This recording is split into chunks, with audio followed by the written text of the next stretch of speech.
For Florida State, another hurdle toward the crown that has eluded them. For North Carolina, the opportunity of a lifetime.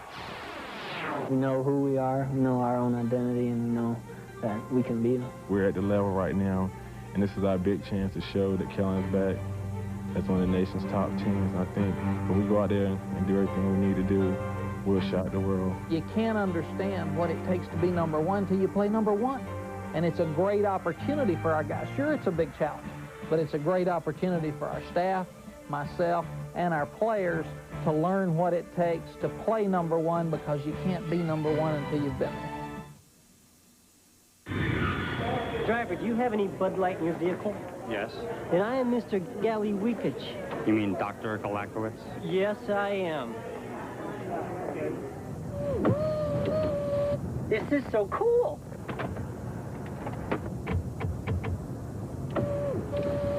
First time in a limo? Doctor?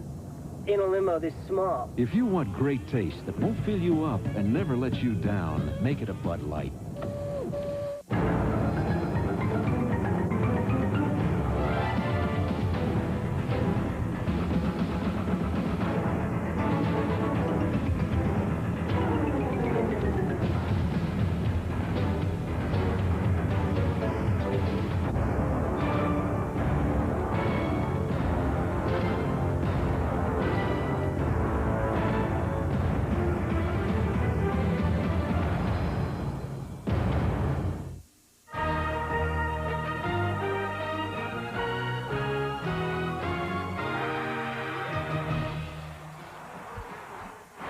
Jam-packed, Kenan Stadium, Chapel Hill, North Carolina. And for folks who think this is basketball country, well, it is. But tonight you're going to find out it's also football country. Let's go down to the field. And Adrian Karsten. Adrian. Well, Ron, tonight we get to watch the most exciting quarterback in college football. Florida State's Charlie Ward has taken the Seminoles to their most productive start in the history of the school. After just 3 games, look at the numbers.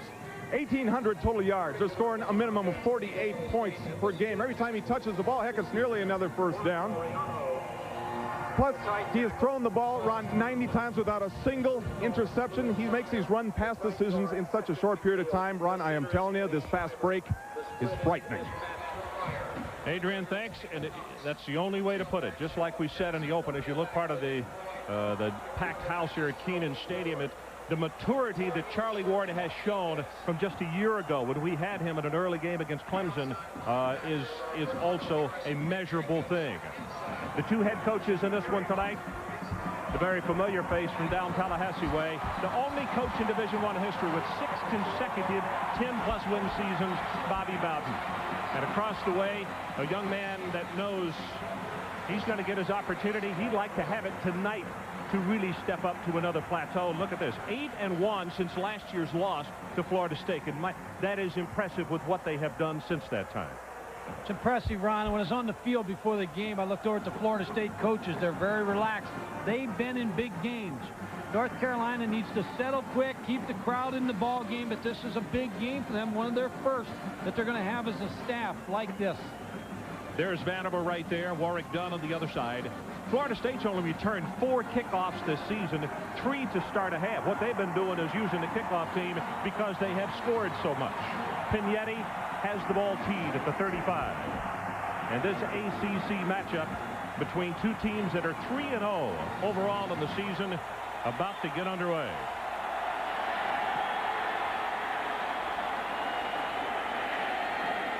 From the 18, Matt Fryer still on his feet, and he'll take it to the 32-yard line. And let's meet the starting lineups brought to you by Russell Athletic. Offensively for Florida State, Charlie Ward, front runner for the Heisman, awfully good basketball player as well, and the maturation period continues to be right on schedule. The wide receivers, he's got a bunch of them. Knox is a big guy who is very dependable.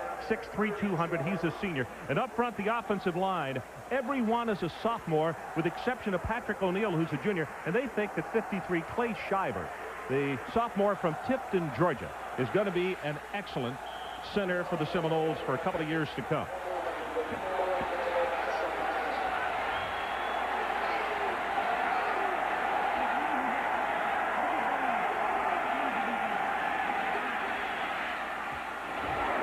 Gets it complete.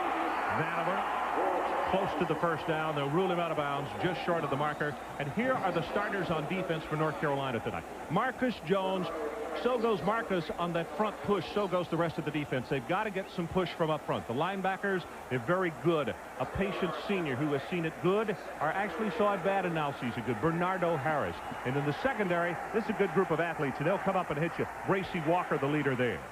Pass complete in the flat, and it's Fryer. Boy, that's what I'm talking about. He gets tagged by Jimmy Hitchcock. Well, Ron, Florida State starting out in the no-huddle offense. The advantage that gives you on offense, number one, you do not allow the defensive team to huddle. So you can't encourage your teammates. You never huddle. The fatigue factor, because you're always pressing them down the field. The point guard mentality of Charlie Ward. Warwick Dunn is coming to the backfield, number 28. Ward, that's who he looks for, and he's got him. 45, still on his feet. Breaks the tackle, knocked out of bounds inside the 35-yard line. Ron, when you look again at the no huddle, it gives Charlie Ward a better chance to see the field. When he is lined up where he's at this point, he counts the box. If he sees 6 in the box, he may run the football. But he has North Carolina spread out at this point in the game, so he's just going to continue to throw the football.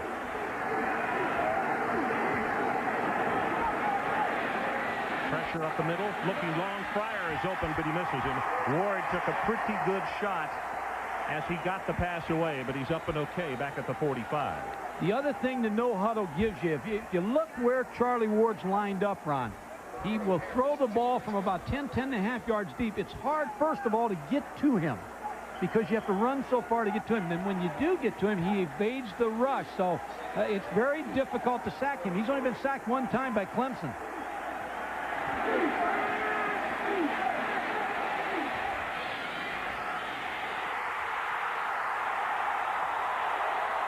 Intercepted by Sean Boyd.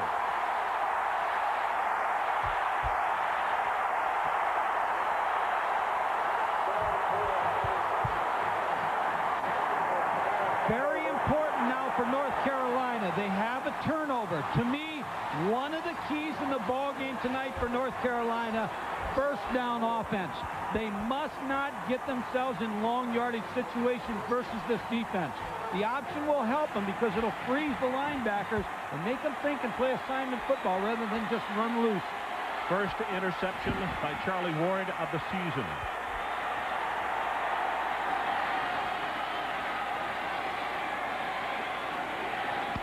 Straight ahead with the fullback, and Malcolm Marshall will have about 4.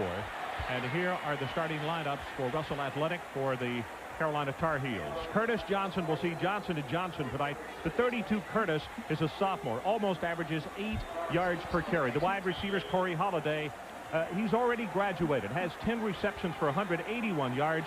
And up front, even Bobby Bowden said one of the things that really has gotten his attention about North Carolina, their offensive front. And Sean Hocker, a pre-med student, is the man who is the bell cow. He anchors that at left guard.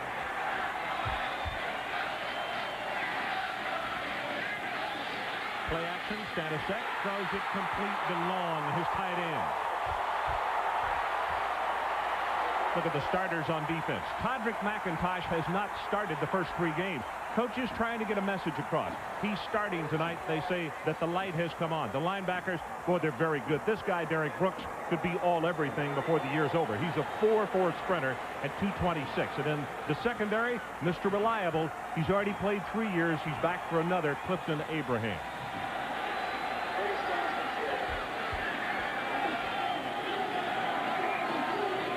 Option pass. Stanisiak got a man wide open. Bucky Brooks looked like the first guy out to the workout, and he just overthrew him. Ron, here's the important thing with Mack Brown. He is signaling to his team by the play calling right now that we're confident and we're wide open. Now, this ball should have been caught. Bucky Brooks, the home run player. It was off the option fake, but I like the calls offensively because as a coach, you want to tell your team, hey, I'm confident in you. We're going to cut it loose and we got a shot to win. And that's what he's telling his offense. One of the things that he said Thursday in practice was, we've got to run tackle to tackle. You'll see it a lot early, and we'll also go up top to let them know we're not afraid to do that. Just what you're talking about, right? Now you should come back with the option because you have the defensive backs on their back feet backing up. Here it comes. Stanisiak will keep it. Pitches now to Johnson, and he can motor.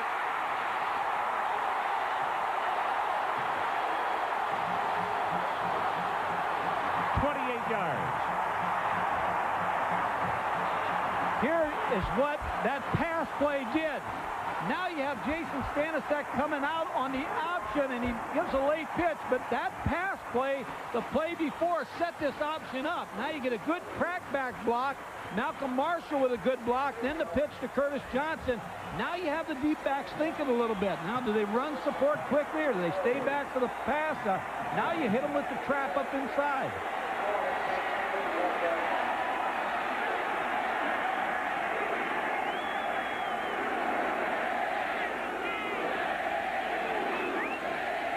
Curtis Johnson hit behind the line of scrimmage.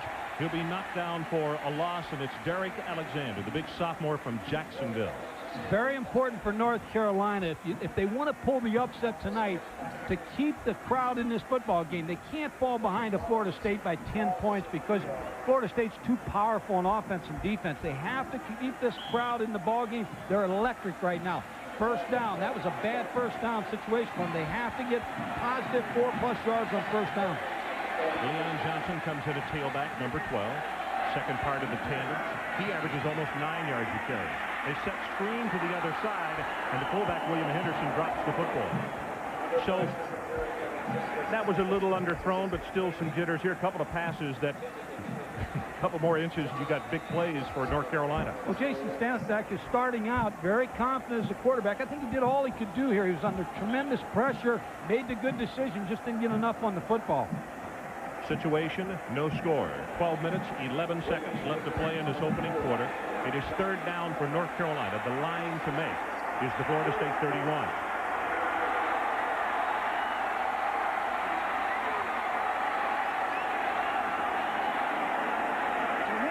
Pressure, and Stanisiak is going to be sacked. That is Chris Cowart, a junior from New Orleans, who comes across in the first time that they get Stanisiak tonight. Can't have a bad first down because third and long is dangerous against Florida State.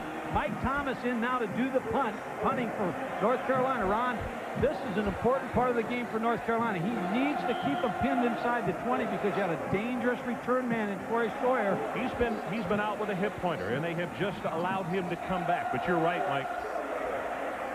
Corey, a junior out of Key West, Florida. Good high coverage kick. This one is high as the pine trees that surround the stadium, and he makes the fair catch at the 21. 27 on the kick, no score. Let's take a timeout. First quarter.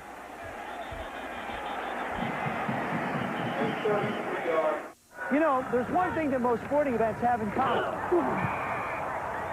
When you see this R, the player's wearing a Russell Athletic NFL Pro Line jersey. Hi, Warren. Hey, Joe. Russell Athletic is also the official uniform supplier of Major League Baseball. They even outfit most major college and high school teams. In fact, Russell Athletic even makes great sweats and tees for the rest of us. Unfortunately, not everybody's gotten to work. Russell Athletic. It's everything we make that makes our sweats and tees so great. Murphy, that package you sent to Denver, it never got there. Introducing tracking software from Federal Express. Well, it was picked up at 5:20 last night, and it was delivered at 9:42 a.m. and signed for by Kate Donovan. Shall I call her for you, sir? Never mind. Now you can track packages right from your computer on your desk.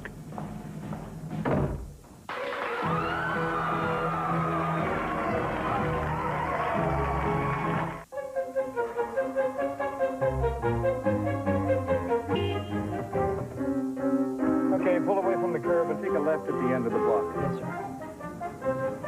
Is this a new trooper? Yes, sir. It's my mom's. Tell you what, take a right instead. Yes, sir.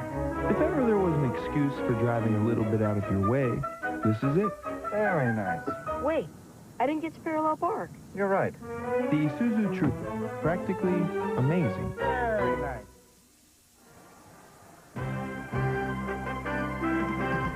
ESPN's presentation of CFA football is brought to you by Isuzu, makers of incredible four-wheel drives, and by Bud Light. If you want great taste that won't fill you up and never let you down, make it a Bud Light. Oh, we've just been handed a note here. New attendance record, 54,100, and they had to turn students away. And they had just let them in from every angle. They're sitting on the side of the hill over there where they normally never sit in this stadium.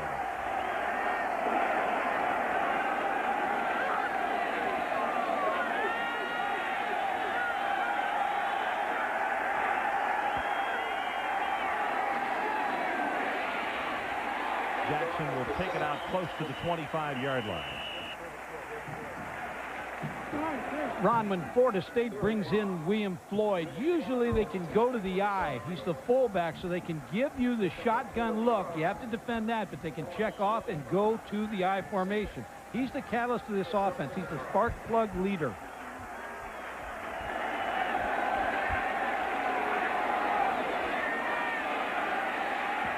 Ward drills it complete. Merrick Vandiver has it and pushed out of bounds. Good for the first down out at the 34-yard line. Mike, interestingly enough, when we saw Charlie Ward last year against Clemson, he was struggling with this offense. He was throwing more interceptions than he was touchdowns. And then as they started to go into the 2-minute offense, that's how this thing evolved here with the shotgun.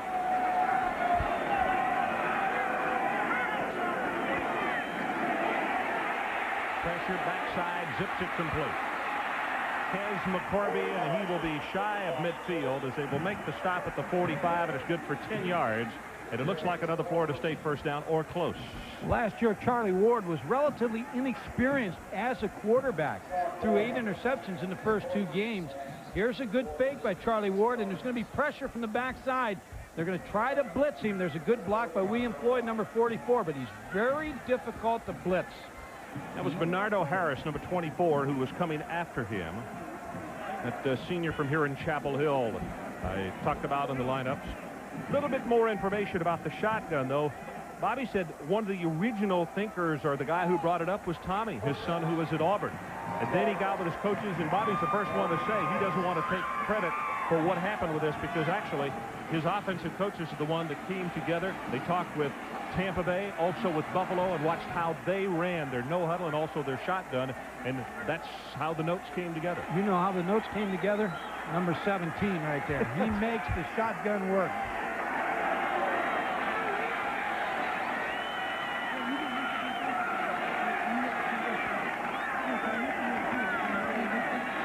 They give it to the fullback. Short yardage, straight ahead by Floyd. Kerry Mock down at the bottom of the stack.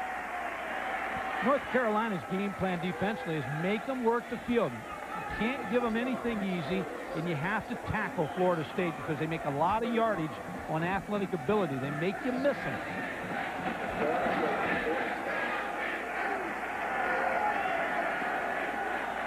No score, 9 minutes and 40 seconds left to play in this opening quarter. Play action by Ward to the far sideline. That one is intended for Vanover and well overthrown. He is so talented that if you're a defensive coordinator, you have to hope he's not on his rhythm. And early in this ballgame, he's been high on several of his outside throws. Where Florida State's dangerous in this situation, Ron, is screens and underneath passes because they have so much speed. 5 of 8, 54 yards, and the interception that he threw a moment ago, his first in 151 attempts this year. Kevin Knox has just come in, and there's only one running back with Ward. And he can throw. That's a lateral. Sean Jackson with the long throw, and it is out of bounds. Vanover was the closest man there, but Carolina had that one scouted from the get-go. Winslow and Boyd back with the cover. Sean Jackson in motion. North Carolina read this right away as a double pass. This is well covered. Trick play by Florida State early in the ball game. Sean Bliss, average of just over 37 yards. Stephen Jerry, number 3, drops off just inside the 15. 10-man rush at the line of scrimmage by Carolina. Now they come off of that, and here is a whistle and a delay penalty. It's going to come up against the Seminoles. The last trick play. When you coach against Bobby Bowden, you expect trick plays. What you have to do is use your trick plays also, because sometimes when you use yours early.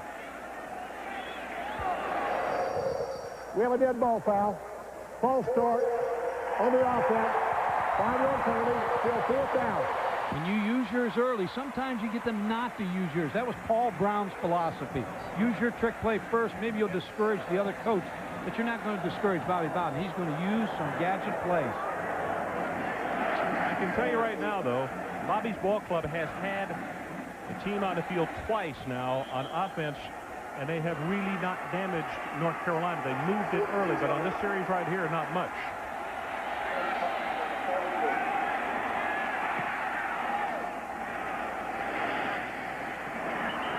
Jerry calls for the fair catch. That's a 34-yard kick and no return.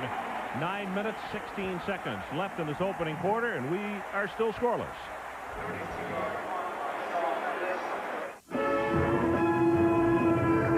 We're going to have to bail.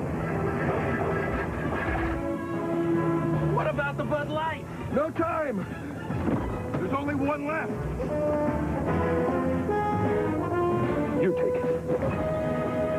I'll never forget you. If you want great taste that won't fill you up and never let you down, make it a Bud Light. It's all mine.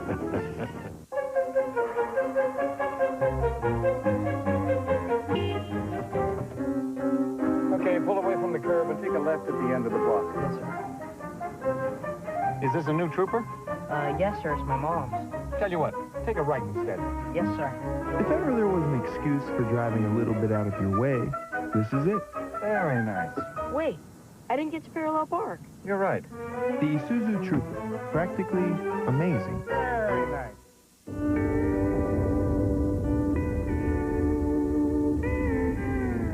It's chasing after something you may never catch. It's hit or miss, and some days it's more miss. It's disappointing, it's dangerous, it's never, ever boring. In other words, it's exactly like a cowboy's life. At Wrangler, we know cowboys.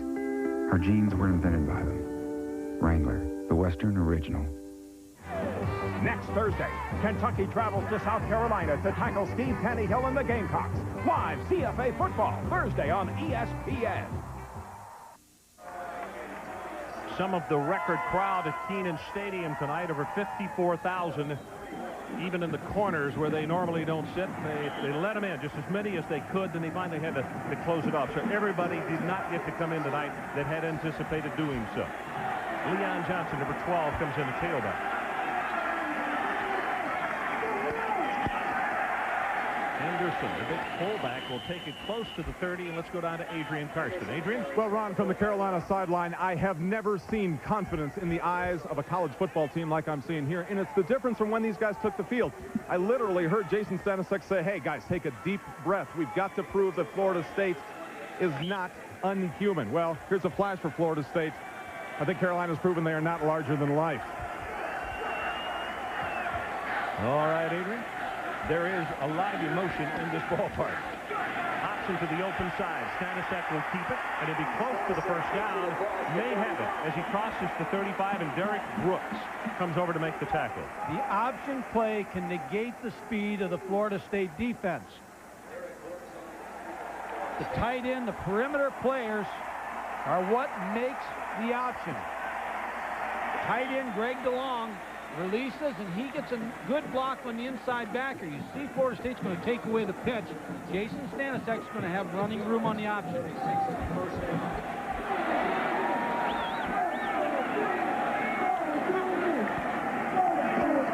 Straight ahead and not much this time for William Henderson. Mike, I gather also what you're saying is athletic ability makes for a lot as far as making things happen, but patience against this offense is what you have to have. Well, you're right. What you have to do on defense, now Mac Brown's given the signal here, is on the option, you have people assigned to the fullback, to the quarterback, to the pitch, and in the secondary, people have to take the pitch, but also be ready for the play-action pass. So you have to play more assignment football. They tie you up a little bit. Curtis Johnson now checks back into the ballgame at tailback, along with Marshall. And here comes the reverse. Bucky Brooks. He's loose at the 35 and caught by Corey Sawyer. 32 yards.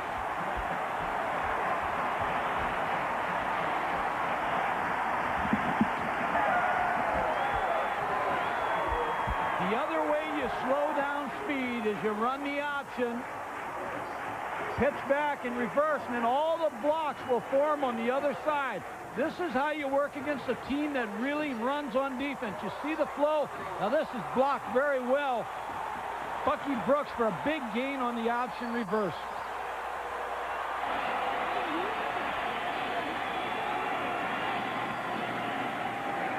Ahead with the carry, I guess, to further the point of what this game is all about tonight, which people are seeing. You know what kind of athletes that Florida State has, but one of the things that Carolina is serving notice with, and I think they started doing it the opening week on the road against Southern Cal, is the fact that they have many more good athletes themselves, and in many areas they can match Florida State in athletic ability. I know Mickey Andrews told me yesterday he is really concerned about what all they do offensively.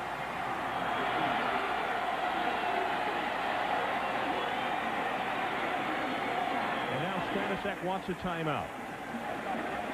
Timeout, Carolina. 4 scores from around the nation.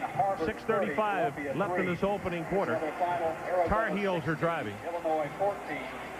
Indiana 24. Coming up next, immediately following this ball game, we'll go to Palo Alto, California, and Bill Walsh's ball club at home against the Buffaloes of Colorado, who have been making a lot of noise early, but Stanford ranked number 20 in the nation. They get an opportunity tonight to show their wares. That's a tough one for Colorado, because Palo Alto not an easy place to play. Not only that, Rod, they have Miami next week, so they could be peaking a little bit ahead, but Stanford really will have trouble matching up with Michael Westbrook and Charlie Johnson, those 2 wide receivers. And of course, Ron Woolford, one of the better linebackers. We have already seen him this year. We talked about Derek Brooks earlier tonight, but those 2 guys, 2 of the, you'd have to say, the front runners as far as the Butkus Award of linebackers in the country. Plus a good coaching matchup. Bill McCartney against Bill Walsh tonight. There's a look at Derek Brooks right there. The numbers on him, it shows you what happens to a youngster who wants to work hard when he comes to college. Mike, he came in at 195 pounds. He now tips the scales at just over 225, and they have timed him in 4.4. 4.41 is his best time in the 40. That's not only good for a big person, but boy, for a linebacker. Well, they wanted to move into strong safety, so he got a little bigger so they could put him inside.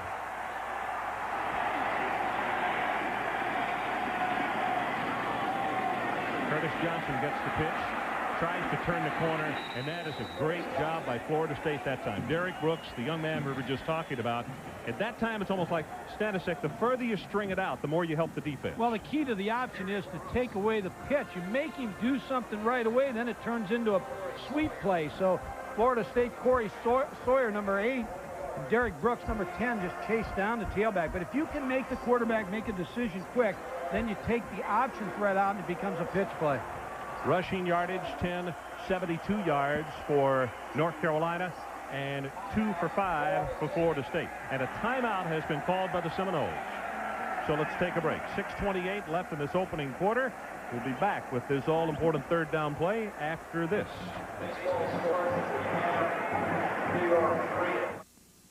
Dear Midas, my car was making a terrible squeaking noise. Your competitor said, you need new brakes. At Midas, I got a thorough inspection and was told, you don't need new brakes. The squeaking noise is caused by brake dust.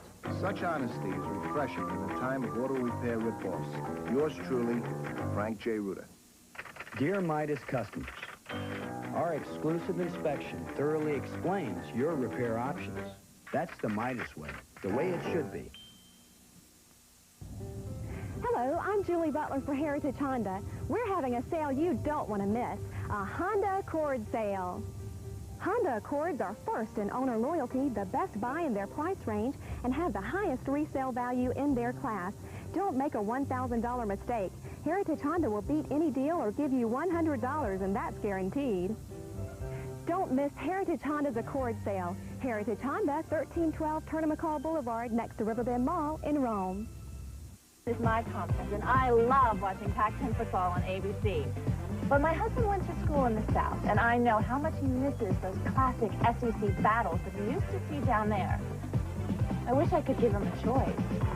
This week's lineup features the Notre Dame Fighting Irish against Purdue. Only available on pay-per-view in most of the country. For more information or to order, call your local cable operator today.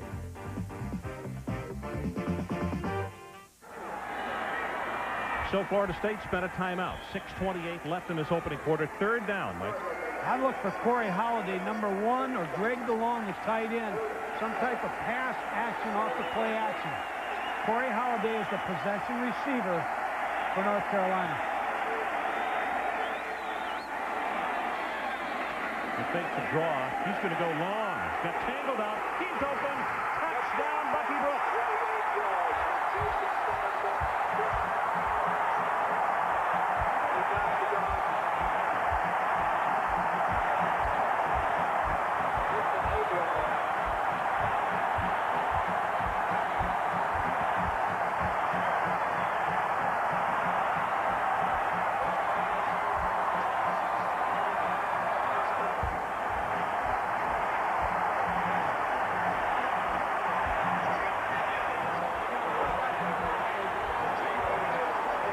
Vignetti to attempt the extra point, tries to put the Tar Heels on top, 7-0.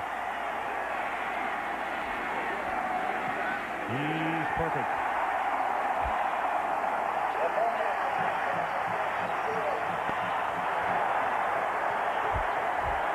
Here's the route that North Carolina is going to hit Florida State with a touchdown with. It's going to be a little smash route. Here is a corner route by the inside receiver. So you've had the little throw to Holiday on the outside. There's the smash. Now the corner route by Bucky Brooks. Just underplayed by number 16, Richard Coase. Here's another look at the ball. A great decision by Jason Stanisiak. Bucky Brooks, the big play receiver, lays out for the touchdown. Mike, time of possession in this opening quarter with 6:21 left. Florida State 256, North Carolina 540. One of the things, not really a concern, but one of the things that Carolina had been doing, they had been scoring very quickly. And Max said, yeah, I'll take touchdowns anytime I could get them, but against this ball club, you would love to have more time of possession just to keep Charlie off the field. You're right. What I'm thinking right here now is when the old bar fights, when you used to go into the bar and you used to call somebody outside. Well, Florida State's been called outside right now by North Carolina, so they'll be ready to fight when they come back on the field offensively. Vignetti to kick it off. And again, very short. This is done. Caught from behind. Knocked down for a loss. Shy of the 25. So the scoring drive for Carolina. 7 plays, 74 yards, 6 runs and 1 pass. And Bucky Brooks, 28 yards on the pass reception. Florida State has shown the no huddle. They've also went back to the eye. Their coaches up in the press box now have an idea how North Carolina's going to play them. So it's time for them now to dissect the defense, to attack it. You can't get too jolly too quickly. No. Because these guys in one play will be even with you on the scoreboard.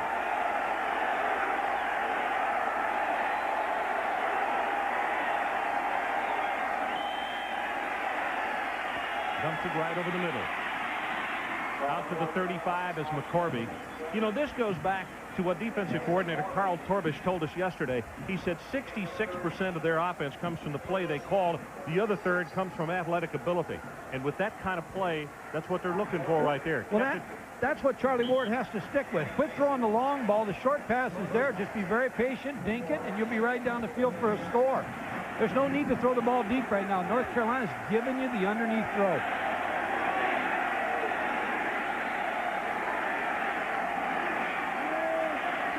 There it is again. Right back over the middle. This time it's Vanderbilt. Oh, does he get whacked at the 47? Ball is loose. Was it over? North Carolina football.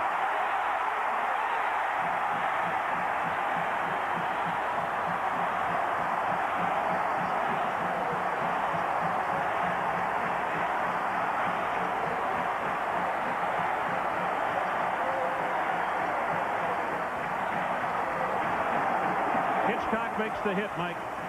Florida State can just be patient, catch the football. Tamarick Vann over number 80, but now you have to hold on to it. What North Carolina's saying to them on offense, we're going to give you some yardage. You're going to make a mistake, and we're going to get the ball back. We're not going to give you the easy score.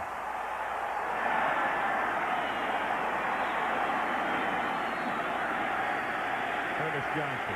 He'll get a couple. Let's go to Adrian Carson again. Adrian? Ron, right from the offensive drawing board of North Carolina, here's the game plan for this possession. What they want to do is throw when Florida State expects them to run. Soften them up with some misdirection, and then hit them right back in the face.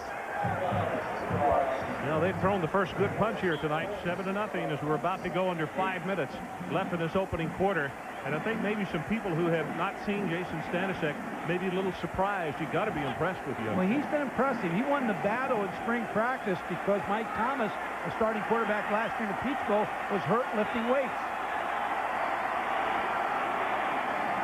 Pitch goes to Leon Johnson. He wants to throw. Too far at the 5-yard line. Corey Holiday is who he wanted. And I tell you, the bag of tricks came open early on in this ball game, and both have reached in 3 times now. Well, Leon Johnson's a former high school quarterback, so he threw the ball very well, but Florida State played the play. But again, sometimes a play doesn't work. That doesn't mean it's not successful. It sends a message to the defense that you need to get off of us a little bit. If we're going to run the option, we have to have the trap, we've got to have the quarterback keep, we've got to have the pitch, and we've got to have play action. They're not going to always work, but they do send a message which opens something else up. Good look at Matt Knight, number 19. He started tonight. Senior out of Woodbine, Georgia, number 19. Pressure from the outside. Stanisiak gets hit, and the pass just off the fingertips of Holiday. So the third down fails. And speaking of Mike Thomas, we'll see him for the second time tonight. Mickey Andrews has to feel great about that defensive series because to turn the ball over in the middle of the football field, your defense comes in 3 plays, and you get it right back to settle down the offense. Well, he finally got Stanisiak to become human. He had hit 9 passes in a row before that miss just now.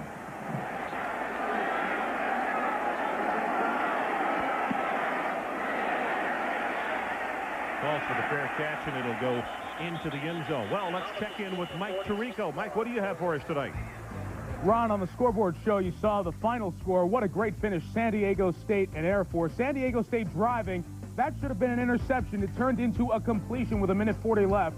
Then on 4th down, the first 4th down try of the year, backup quarterback Tim Gutierrez throws to Darnay Scott, 37 yards. San Diego State rallies from down 17 to win by 7.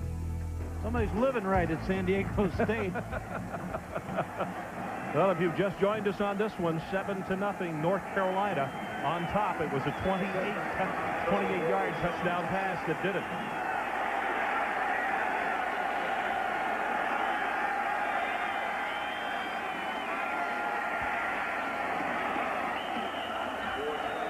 Kevin Knox with the completion at the 31-yard line. Charlie Ward in the shotgun. Drives Bobby Bowden crazy with his drops. See how he's lined up here? He's going to drop back to almost 10 yards deep, which makes it difficult for the defensive team to get to him.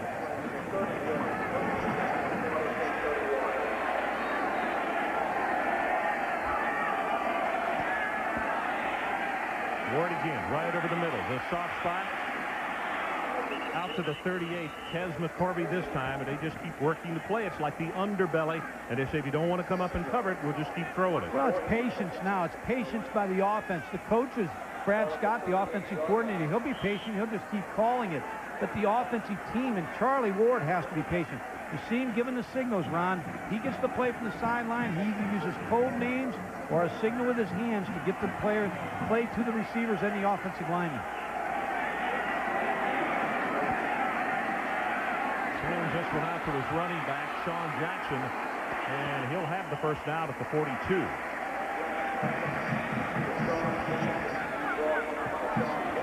The play will come in from the sideline to Charlie Ward. There's no huddle, so how do you communicate the play to the other players? You have to use code names for your linemen. He's yelling code names. Now he gives a signal to the wide receivers. Now the play is disseminated to all the players. They know what it is.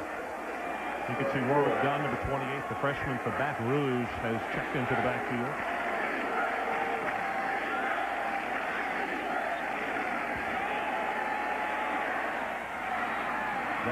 incomplete to Vanover, close to the first down, and going to say about a yard short.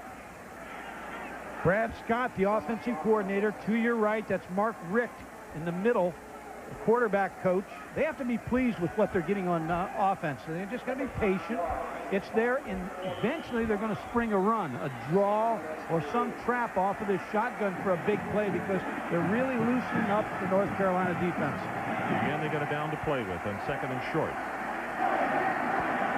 Blitz coming up the middle.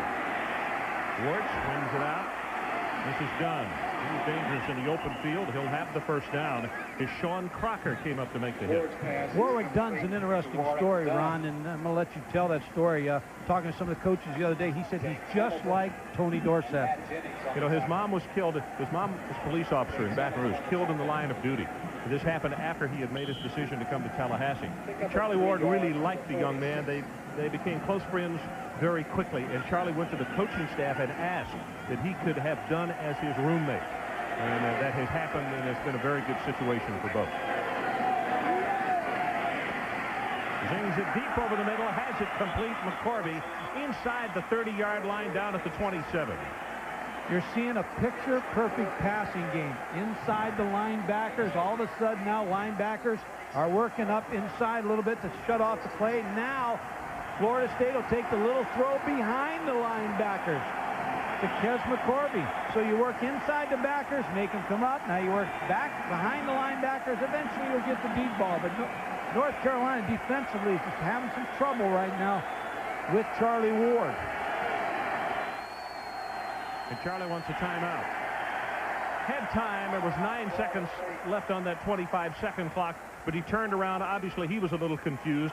So with 2:09 left in this opening quarter, the second timeout called by Florida State. Well, we talked about how you get the signals on offense. The defense has a similar problem because they never get a chance to huddle. It's what I talked about earlier. You never get a chance to go in the huddle and put your arm around somebody and talk and get encouragement.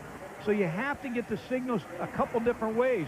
The coach on the sideline will relay it into a linebacker who will make the calls. They all are wearing wristbands with defenses on. Sometimes he'll make a call like number 1. All of you look at your wristband. Or there will be times when he'll tell all his defense, look to the sideline, you'll see the call. So they don't want Florida State to have any idea what they're calling on defense. Mike, look at this shot right here. I've always thought that Chapel Hill was one of the most beautiful campuses in all of America. And the shots that you're seeing tonight, the family channel blimp is currently in its 9th month of its 1993 Accentuate the Positive Airship Tour. It's a cross-country journey incorporating flybys at major fairs, festivals, and also sporting events across the country. We're glad they're with us tonight to give you some shots of Chapel Hill at night and the tall trees around the stadium. Can't see the Dean Dome tonight, I don't believe. Four-corner offense. That's what you want right now to keep the ball away from Charlie Ward. Mac would like to have that. Now, there are the numbers. 13 of 16, 133 yards. Perfect on this drive. Keep your eye on Warwick Dunn, number 28. Dunn's only 5'9", but he's a scooter.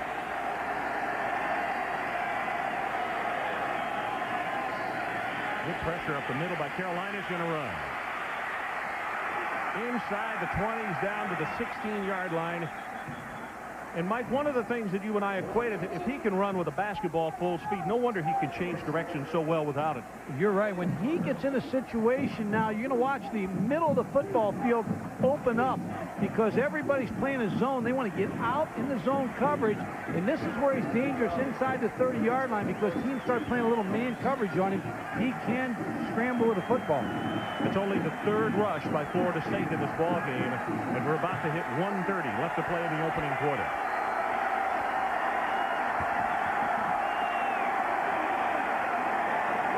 They got the blitz on, and a good play call here as they get it to Dunn out in the flat. Couldn't get away from his own man. He will, and he'll score.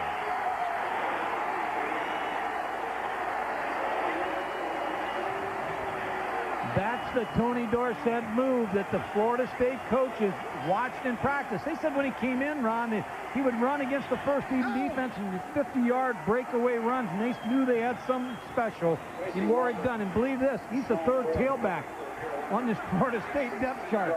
Got some great talent at tailback tonight with these two clubs. Scott Bentley, the much-publicized freshman from Aurora, Colorado, splits this one. And we are tied with 1 minute and 31 seconds left to play in the opening quarter. This is what you don't want to happen if you're North Carolina. You don't want number 28 to come out here on a flare route when both receivers are going to clear out, and then Charlie Ward decide to dump that ball to number 28. Now watch the athletic ability take over. There's 1 missed tackle, 2 missed tackles, and see you later. Here's another look down low. You make the judgment. You make the tackle. He's coming into your living room. Can you tackle him? No. Bracy Walker, who's a good tackler, nicknamed Novocaine because he hits so hard. He may need a little Novocaine himself right now. That's the kind of play that the Seminoles have been making to stagger opponents. But they had to do that to draw even to this one with 91 seconds left to play in the opening quarter. That series on defense after the turnover was a key for Florida State because they 3 and out. Got their offense right back on the field. Talked about patience by Charlie Ward, and on that drive, Mike, he was perfect. That's 7 of 7. He took the short throws. That's what they gave him. And exactly what probably does in basketball, too. Bentley to kick it off. This is Wall waiting at the 5. Good coverage by the Seminoles. That's something that Bobby Bowden addressed yesterday as we visited on the practice field. He said, I'm still not happy with our kick cover team. I said, but you've done it a lot. He said, I know, but we're still not doing it as consistently as I would like to see it done. Well, they had 144 points scored coming into the game. Scott Bentley, who's a freshman, kicked extra points on every one of them, so he's already earned a letter. He's tired already. Leon Johnson along with Henderson. The setbacks for Carolina on this set.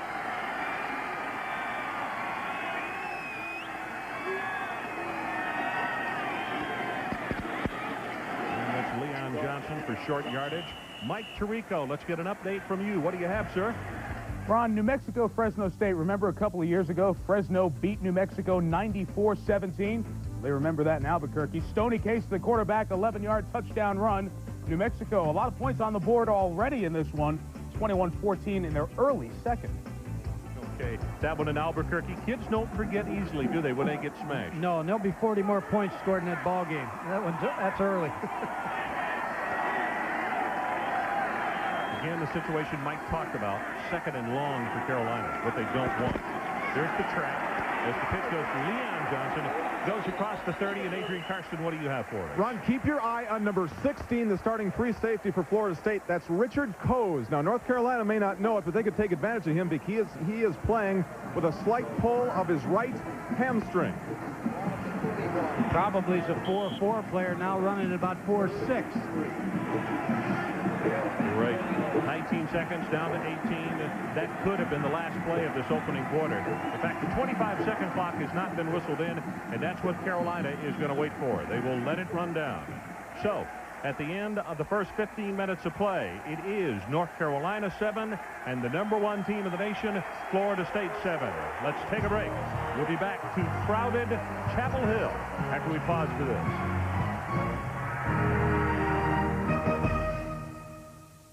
Sold to the gentleman in the blue blazer. Plus, it's got a rather large towing capacity. The Isuzu Trooper, practically amazing. There are places you can go where birds aren't the only ones that fly. And fish aren't the only ones underwater. Where you can take a ride in the wild, or just a wild ride. But if you go to any of the Busch Gardens or SeaWorld parks, bring your sense of adventure and your Visa card. Because every one of these parks will take your breath away, but none will take American Express. Visa, it's everywhere you want to be. Tony and Diane get regular insurance checkups, just like they get regular medical checkups. I'm State Farm Agent Carlos Bermudez. I have been their State Farm agent 7 years. A family insurance checkup helps them make sure all their coverages are up to date. It's also a good time to explore options, like how their life insurance plan can be adapted to help with their daughter's college education. I think the family insurance checkup is something everybody can feel good about. State Farm is there. 100 watts. Solid brass fixture. Put it in when Lauren turned 16. I figured if Joey, the soccer player, was lighting up her life, I better light up the driveway. Carl at True Value got me what I needed and was kind enough to show me a few shortcuts. I wondered, though, should I have gone with the 200-watt bulb?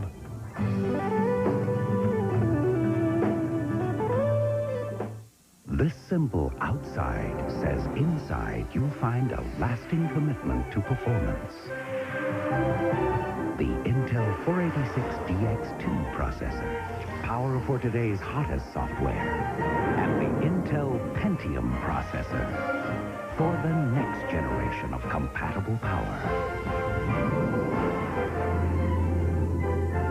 That's Intel, the computer inside. Tie ball game after the first 15 minutes. North Carolina and Florida State. In fact, North Carolina scored first, and that was the first time that Florida State had trailed in a ball game since, we had to go back and look, October the 31st, 1992. They trailed Virginia 3-0.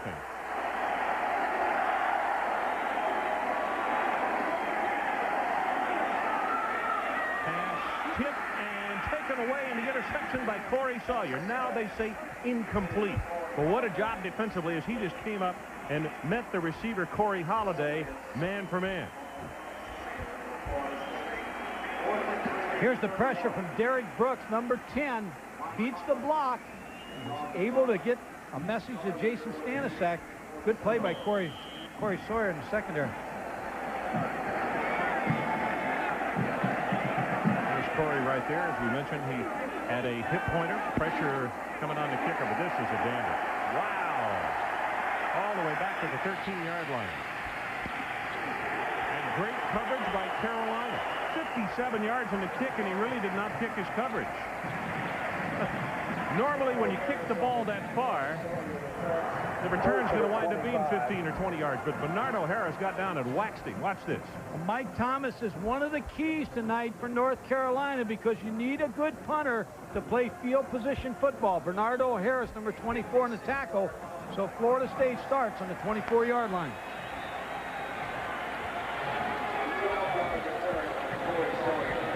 Sean Jackson will be the setback with Charlie Ward.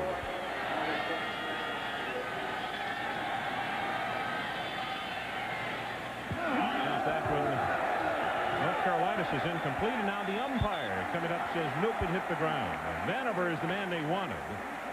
By the way, Mike, interesting here, the play selection for Florida State in the opening quarter, 3 rushes and 18 passes. So what you have here is a three-level flood by Charlie Ward, wide open. North Carolina has not covered this yet. He just threw the ball on the ground.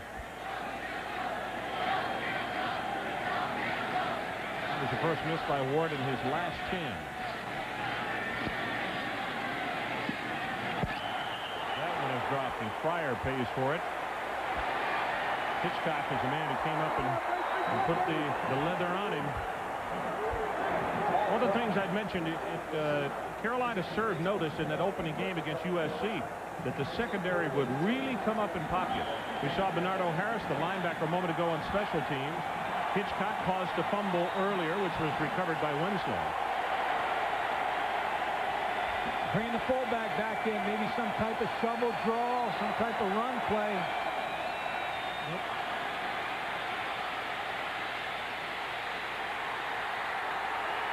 Ward will be stopped after a couple of yards gained, and it's Marcus Jones who got there to him. Good series by the North Carolina defense. 2 bad throws by Charlie Ward, and they find themselves in a 3rd down and long situation.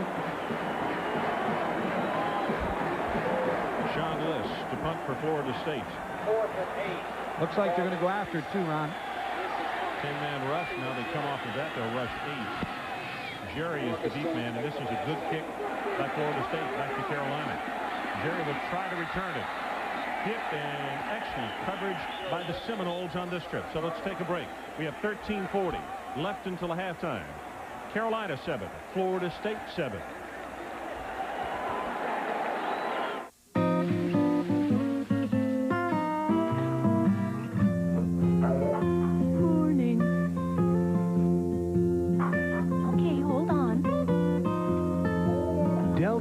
Faucet has over 1,000 different styles of faucets to choose from. Just a sec. So there's a Delta faucet that's right for everyone's needs. Oh, okay, I'll get the food, you get the water. Delta, the way water is brought to life. And don't forget to turn it off. You know, there's one thing that most sporting events have in common. When you see this R, the player's wearing a Russell Athletic NFL Pro Line jersey. Hi, Warren. Hey, Joe. Russell Athletic is also the official uniform supplier of Major League Baseball. They even have in most major college and high school teams. In fact, Russell Athletic even makes great sweats and tees for the rest of us. Unfortunately, not everybody's gotten to work. Russell Athletic. It's everything we make that makes our sweats and tees so great. We call it a unified ergonomic interior design. Ray Campbell calls it his quiet cabin in the woods. We call it high-strength steel body construction. Emily Ross calls it a place to put her valuables. We call it an impressive value starting at around $12,000. Tom Reese calls it more affordable than his daughter's wedding.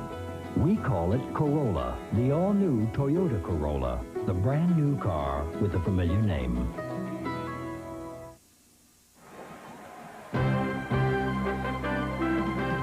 ESPN's presentation of CFA football is brought to you by Toyota and their full line of quality cars and trucks. Toyota, I love what you do for me. And by Russell Athletic, an official supplier for the NFL, Major League Baseball, and most major college and high school teams.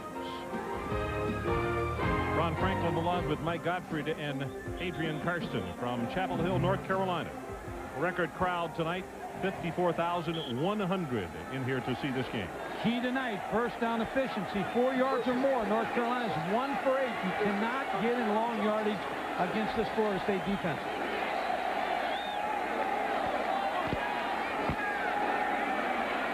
Leon Johnson's who he wants. He gets him. Good open field tackle at the 29-yard line. Leon, the freshman from Morgantown, North Carolina, will be stopped. Per carry, he is averaging 9 yards per try. So Johnson and Johnson have been extremely effective for Carolina. Southern Cal discovered that in the first game of the year because Natrone Means leads go to pro ball, and you think that they had a void at the tailback position. Not only do they have one, they have two. Johnson and Johnson.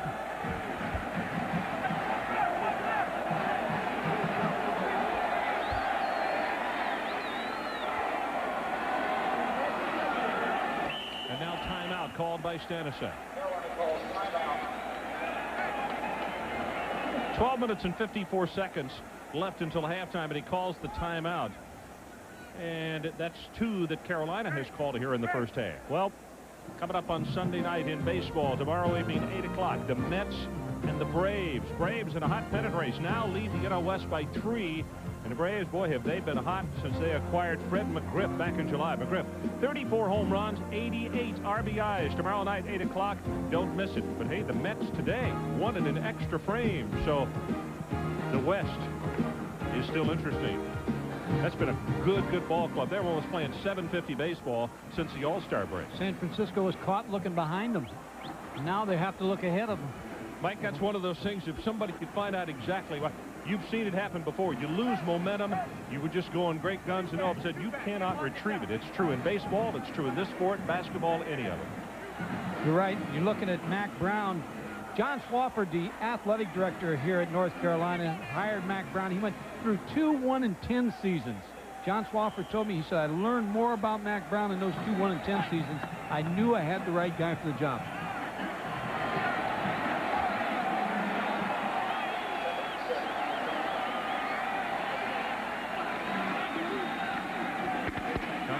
Gets the pitch back to Curtis Johnson, and just not much room right there.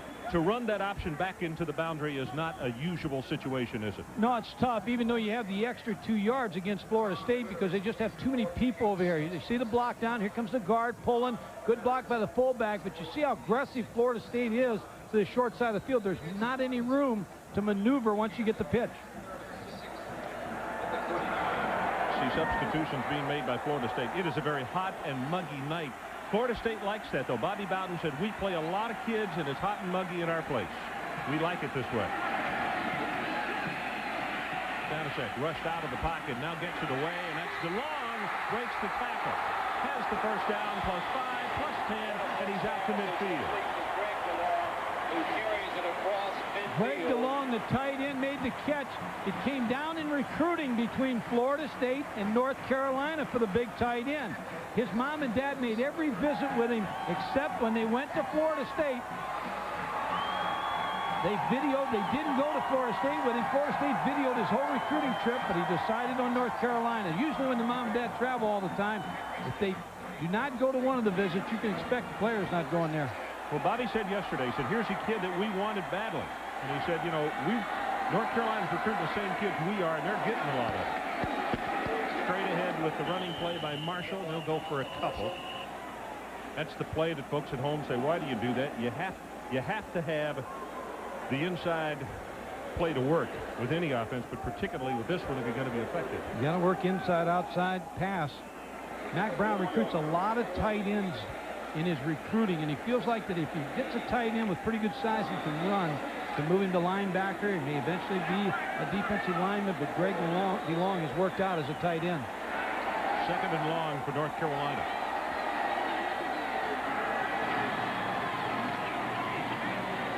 Thomas up with the pitch, and it's Curtis Johnson.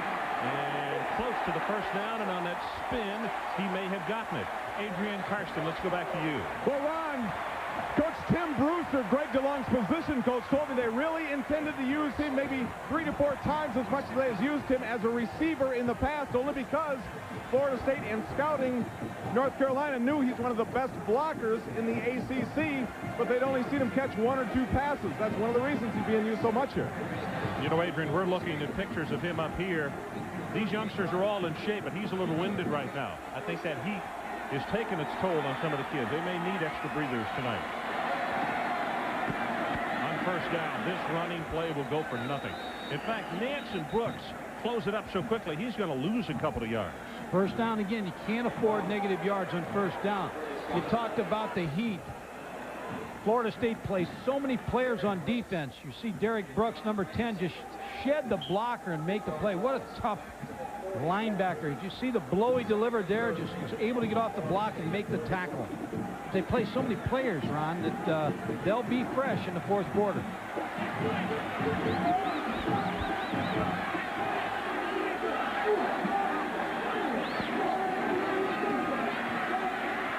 Pressure on Stanisiak, going to scramble it. And that's where that athletic ability of Florida State just killed you. A flag has come down right after the tackle was made at the 40. He barely made it back to the line of scrimmage. Derek Alexander, number 90. And also it was James Robertson was the man you saw coming after him. We have a hold on the offense, 10 yards.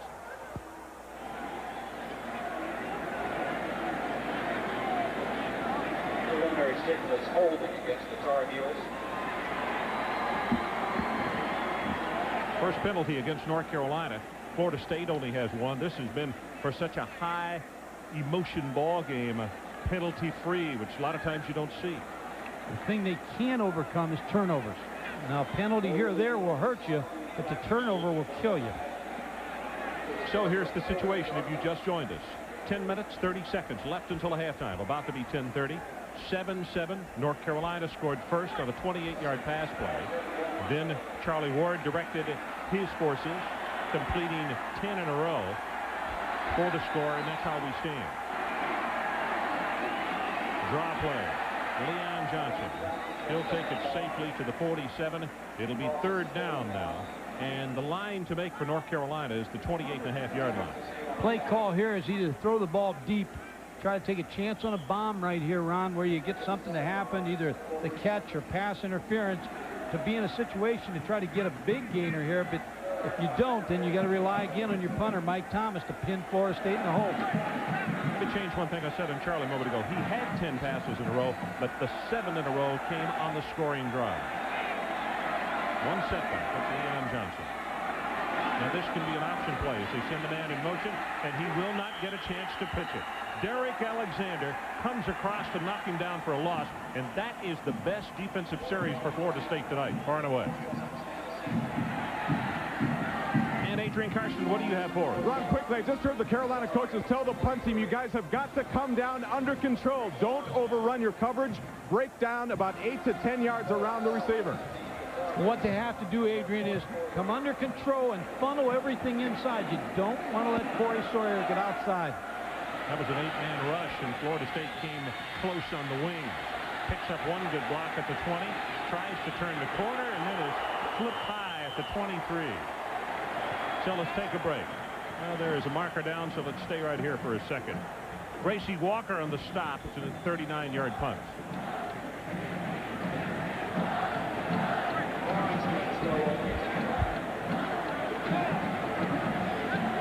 Gracie Walker's had a really good game on the special teams as well as in the secondary.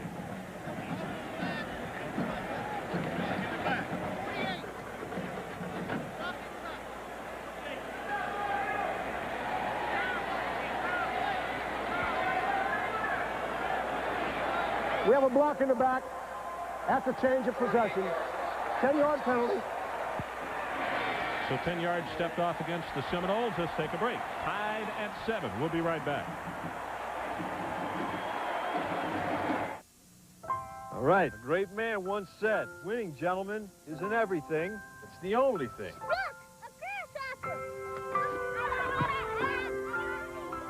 I formation, 34 sweep on 2. Got it? Just give the ball to Matt. Tell him to run for his day. Got it?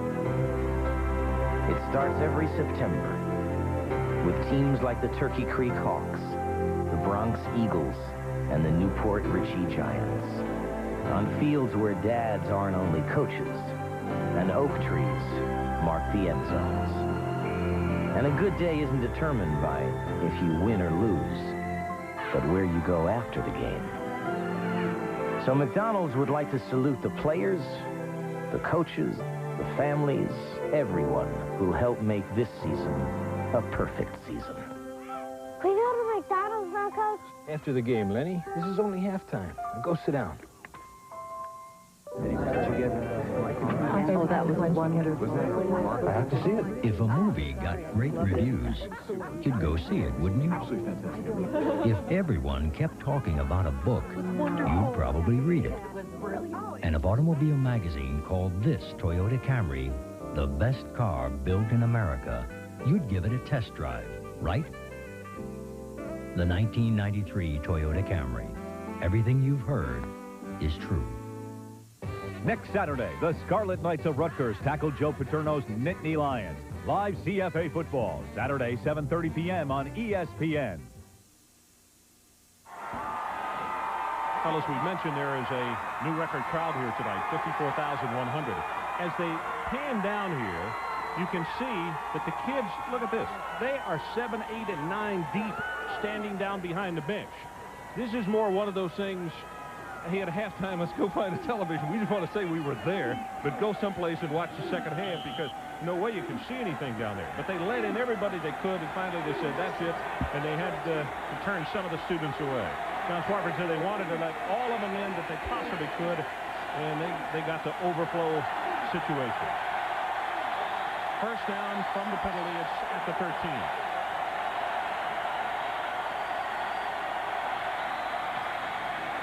John Jackson. And that's going to be a 15-yard penalty there. He grabbed him by the face mask. In fact, 2 flags came down. I don't think that'll be the casual 5-yarder, Mike. I think that'll be the 15-yard variety.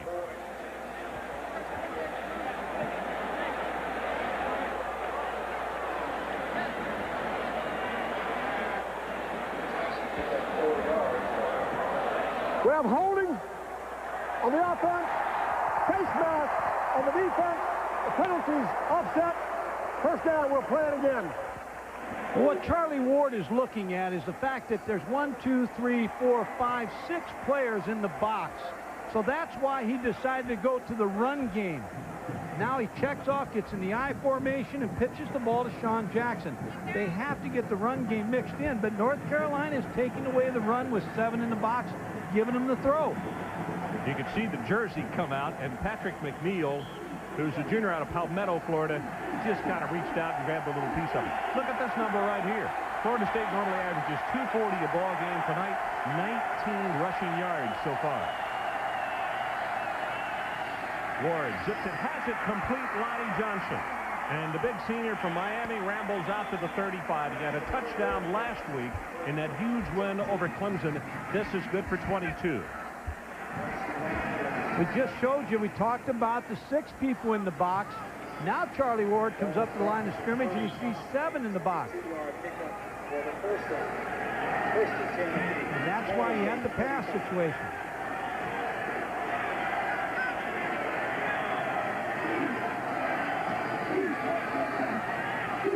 Ward's pass in and out of the hands of Omar Ellison.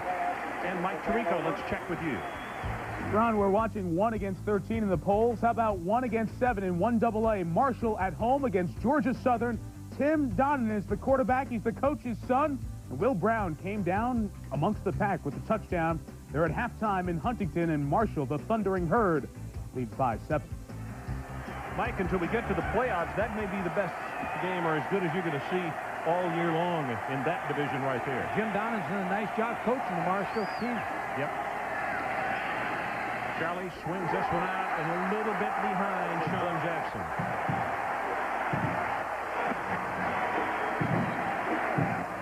Charlie Ward just saying it's my fault. Just need to be a little patient. Threw the ball behind Sean Jackson. The passes are there. Now North Carolina comes in with the extra defensive backs. There's the signal of the play.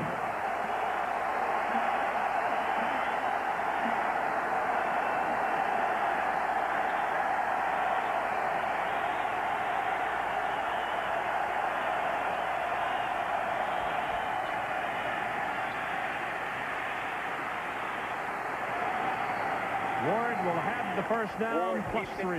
Around the left side.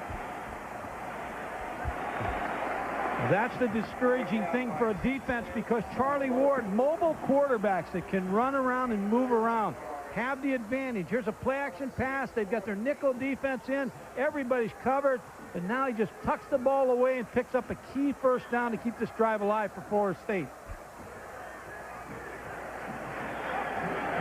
Warwick Dunn checks into the backfield, number 28. He caught the touchdown pass for the Seminoles. That's who they want, and he drops the ball. So the Seminoles, with a couple of passes that were in the vicinity, that one should have been caught. Sean Jackson had it behind him a moment ago. Charlie Ward gives Florida State their best chance to win the national title because he's such an athlete at quarterback. Sees, has great vision of the field, understands the offense in complete charge.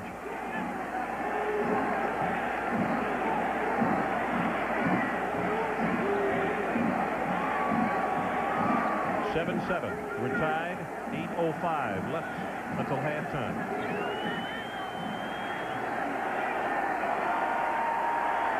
Gotta hurry. 1 second. I don't know if they got it off.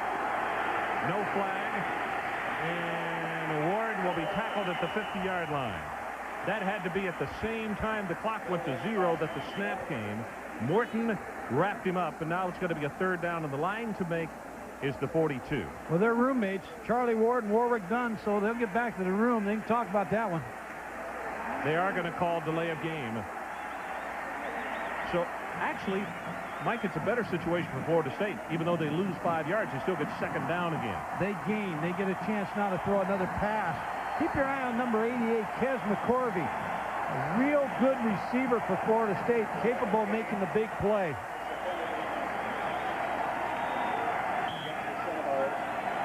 There's Kez, 6', 185 junior. Out of Pascagoula, Mississippi.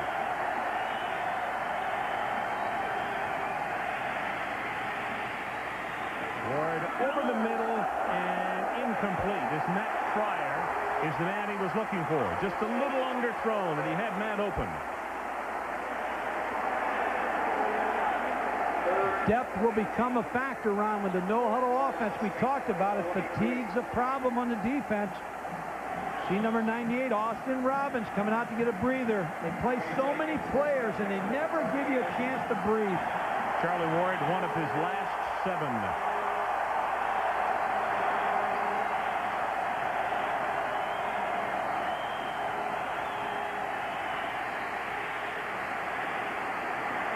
flag is down. Ward scrambles. He's not going to have it. Ball is loose and picked up by North Carolina.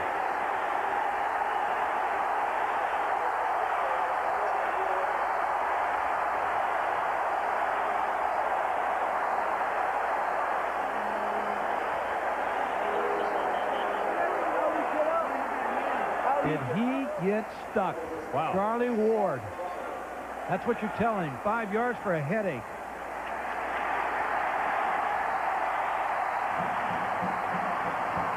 We have a hold on the offense. Penalty is refused. First down.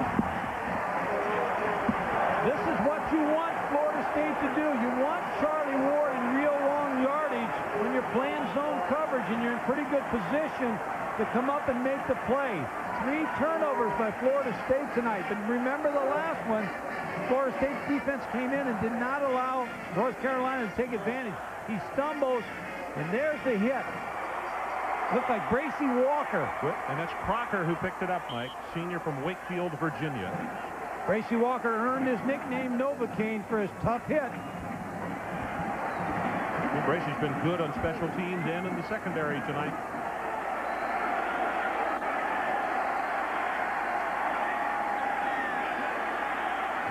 Johnson, there is nowhere to run. You got to do a little something of deception. If you just want to run a sweep against Florida State, you're not going to outman them. I'm going to keep harping on it. First down is no down to get negative yardage against this Florida State defense. You do not want to be in second and long and second and medium situations. You have to get yardage on first down. Clock is running, about to go under 7 minutes in this opening half. Florida State 7 and North Carolina 7.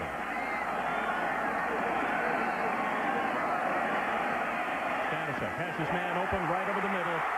Bucky Brooks inside the 40. They're going to mark him down at the 40-yard line. That's good for a 15-yard gain.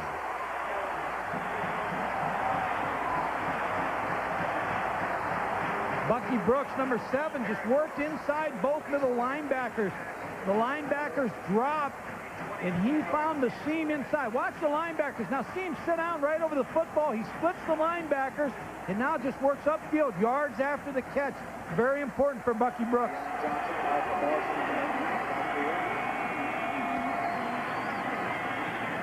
Curtis Johnson. Now here comes the pressure backside, and he's sacked by Todrick McIntosh, the senior out of Richardson, Texas. First down again. I mean, negative yardage again. You're 2nd and 16. You can't go to the well too often on those 2nd and 16s without getting an interception. 3 sacks now for the Seminoles. So Mack Brown is trying to figure out a first down call to get himself in a situation where he's not in long yardage. 46-yard line, 2nd and 16. About time to come back to the option. And that's what they try. They go straight ahead, though, with Malcolm Marshall. And he will take it about to the original line of scrimmage, so it's now going to be a 3rd down, and the line they need to make is the 30.5-yard line. Now here's where Florida State's defense, I think, really turns it up a notch. Mickey Andrews, the defensive coordinator, on 3rd down, they like to jump into an 8-man front and bring Derek Brooks off of the corner, man up the wide receiver, so you have a chance for a big play if you can get it off.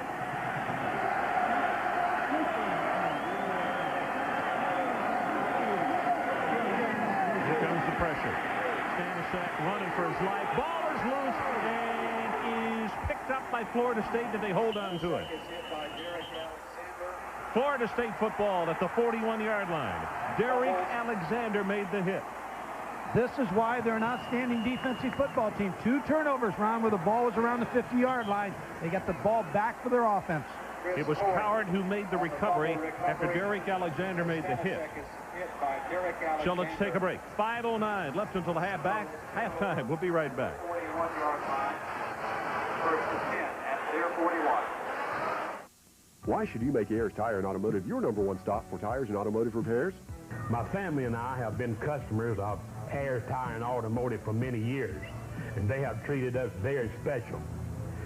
Their work has been exceptional, although we live just across the highway from them. But knowing their work, how great it is, I'd go the extra mile just to get their personal service. We're the Ayers family. Come see us at Ayers Tire and Automotive.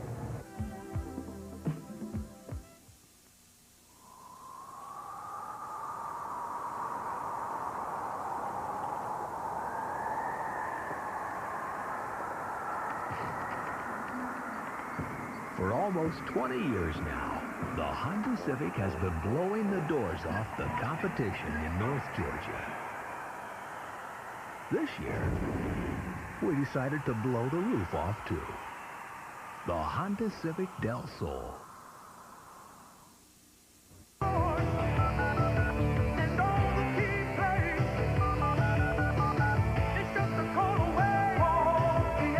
This Saturday, for one day only, your chance to call the best phone sports service free of charge.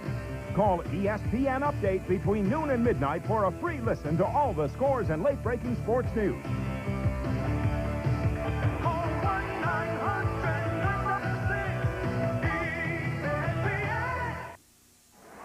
Well, we're tied at 7 in our Toyota Leadership Award winners this week. From Florida State, quarterback Charlie Ward, a senior from Thomasville, Georgia. He majors in therapeutic recreation with a 3-2. His community service activities include Florida State's Say No to Drugs and DARE programs, and he also spends time at local hospitals visiting with disabled and rehabilitating patients. And from North Carolina, offensive tackle Ethan Albright. He's a senior from Greensboro. He majors in economics and maintains a 2.9, and he's active in the ACC's community outreach programs, visiting terminally ill children at local hospitals. Toyota is proud to donate $1,000 to each school's General Scholarship Fund on behalf of these athletes.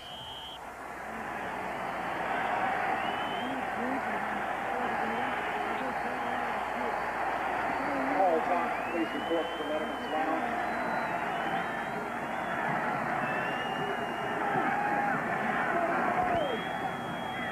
Jackson wanted to go left, turns it right, has 5, has 10, counted off at 11, and that'll be enough for the Florida State first down. And Lonnie Johnson, number 85, Mike, with an excellent block on the play. Well, the running game has to come alive for Florida State. Sean Jackson, the tailback, is going to start, and he's going to break outside. Good blocking by both the right tackle and the right guard. Here he breaks it outside, now picks up valuable yardage down the field. Good read by the tailback to break it outside. Sean Jackson, number 35. Tied at 7. We have just gone under 5 minutes left to play until halftime. This time with the fullback, William Floyd. And he's close to the 45-yard line. Number 88, Kes McCorvey, will check into the ball game. Charlie Ward is looking over that defense again. Sees 6 people in the box. And that's why he's going to the run with number 44, William Floyd.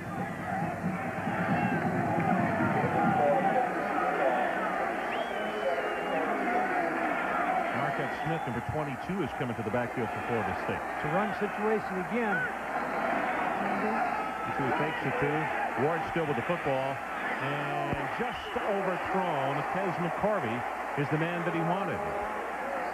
Mike Tirico, let's get an update from you. Ron, a quarterback who's on tonight, Mike Pattinson. He's the guy who replaced Drew Bledsoe for Washington State after they got waxed at Michigan. The offense is on.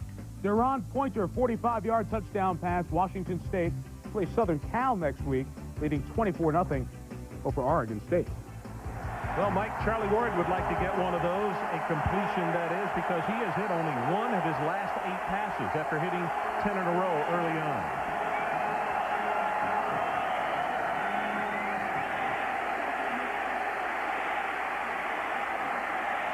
Dumps it off and has it completed. That will be enough for the first down to Marquette Smith. Oh, my goodness. You talk about frustrating a defense, Mike. Well, you can't practice a scramble play. You just can't practice it. But what you tell your receivers, once Charlie Ward starts making moves, then you have to be able to come back to him. They all have scramble rules that once he starts moving in a different direction, to come back to the ball. Well, first down efficiency, 4 yards or more, 12 of 17. They're winning the battle. They're winning the ball game with that statistic right at that point, 12 out of 17. North Carolina's losing first down. This one is caught just shy of the first down. Kevin Knox And Florida State right now being very patient, just taking away small chunks. We're about to go into 3 minutes until halftime. Where they're being successful in this drive is they're playing with the 2 running backs. Number 44, William Floyd, is back in the game. So now, Ron, there's a threat of the run and pass. They're no longer one-dimensional when they're in the shotgun with only one back in there. Now they can run or pass.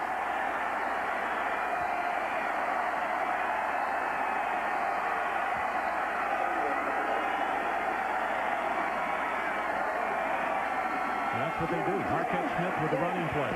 Gets by 1 tackler, but then is going to be stopped by Bernardo Harris. And I believe it's enough for the first down from where they have given him the marker at the 27. Yep, it's the first down. Now this pressures the defense because you have, with those 2 backs in there, you have a lead blocker in William Floyd, you have the running back, you have the threat of the run, so you have to play 7 in the box now because of the threat of the run. And now Charlie Ward can work on that secondary. So if you just joined us, Florida State with 3 first-half turnovers, North Carolina with only 1, but the Seminoles are threatening to turn it into points right here. Running play again. Big opening up the middle for Smith, almost to the 15-yard line, as Eddie Mason finally collides with him, and he is close to another Seminole first down.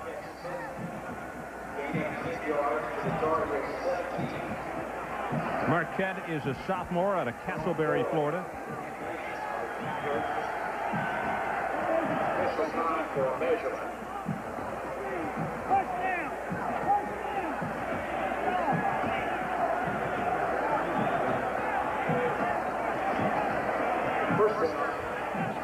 Why is the run being successful for Florida State now? 6 players in the box.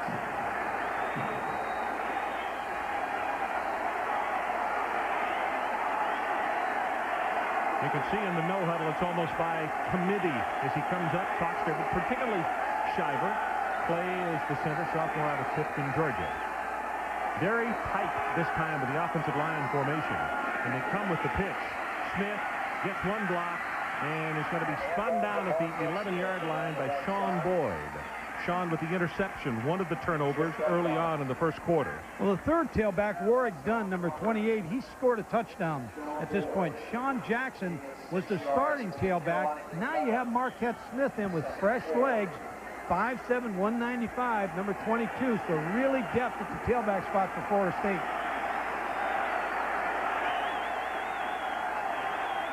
Under 2 minutes until intermission.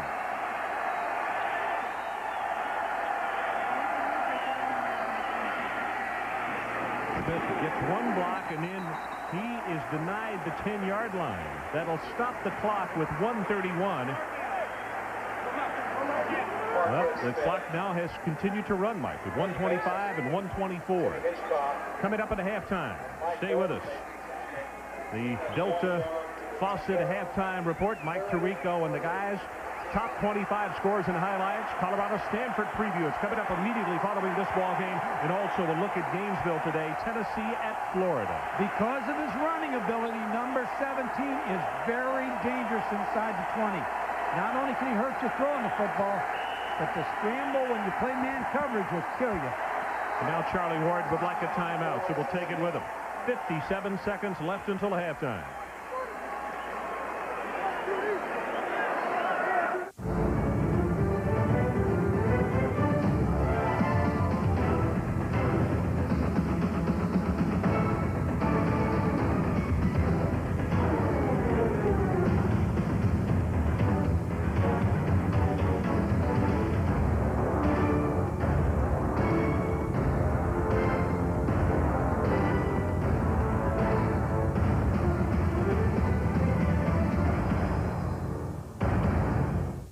Everybody knows U.S. Air.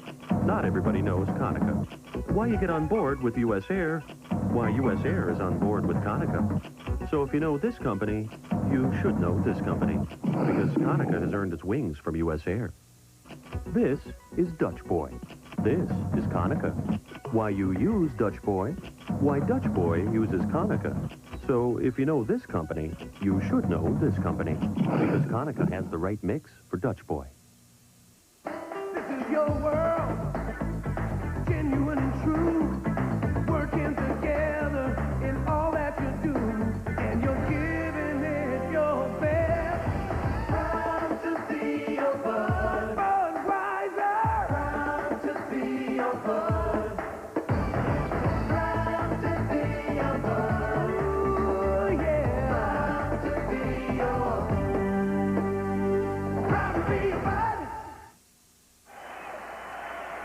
looking at a jam-packed Kenan Stadium, and this is what they came to see. Number 1 against number 13. Bobby Bowden's ball club with a 3rd down. They need the 7-yard line. We're tied at 7.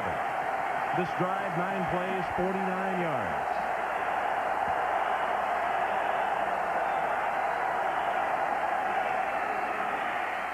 Loafed over the middle, incomplete. Andre Cooper is who he wanted. It was there, and he dropped the football. So we'll see Scott Bentley, the freshman from Aurora.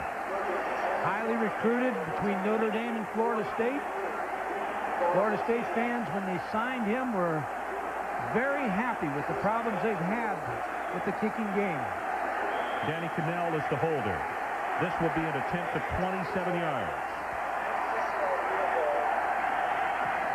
Got plenty of leg, and he's got plenty of field goal. As Florida State vaults on top with 48 seconds left in this opening quarter, and it's now Seminoles 10-7.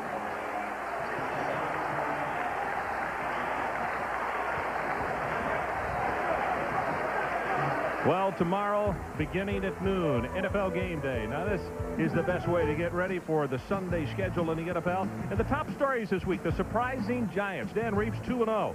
And also this year's hot rookies, Drew Bledsoe and Rick Meyer. And then after the games of the day, how about 7 o'clock tomorrow evening? NFL Primetime, all the scores and the highlights. If it happened on Sunday afternoon, you can see it on NFL Primetime, all right here on ESPN tomorrow. Ron Franklin, Mike Gottfried, and Adrian Karsten from Chapel Hill, North Carolina. Hope you're enjoying tonight's telecast, CFA Primetime. 10-7. And Mike, for those who made Florida State huge favorites in this ball game, for the first 30 minutes, they have been off the mark. Well, if I was Mack Brown right now, I'd get the kickoff. Unless I get real good field position around midfield, I'm going to just hand the ball off and go in at halftime and try to keep the crowd in this ball game in the second half. But I have to be worried a little bit about the fatigue factor because Florida State plays so many players in the first half. That's a great point. They have an advantage in the second half. North Carolina won the toss. They deferred to the second half so they could open the second half with offense. Stephen Jerry from the 3.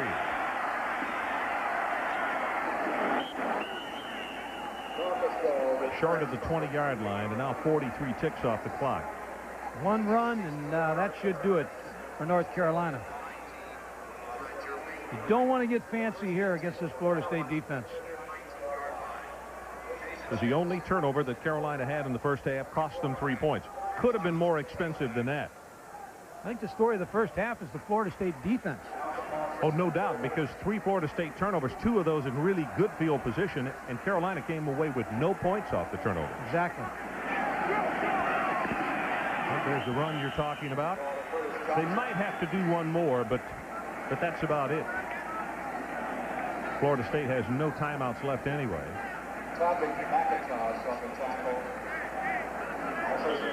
Yeah, they're going to have to run one more play, Ron, because there's 27 seconds on the play clock. I think there's 1 second difference on the play clock, so they're going to have to run a play. Now for Marshall and Curtis Johnson behind Stanisiak. And that'll do it as Derek Alexander comes up to make the stop. It is halftime, and they head to the locker room. Florida State 10, North Carolina 7.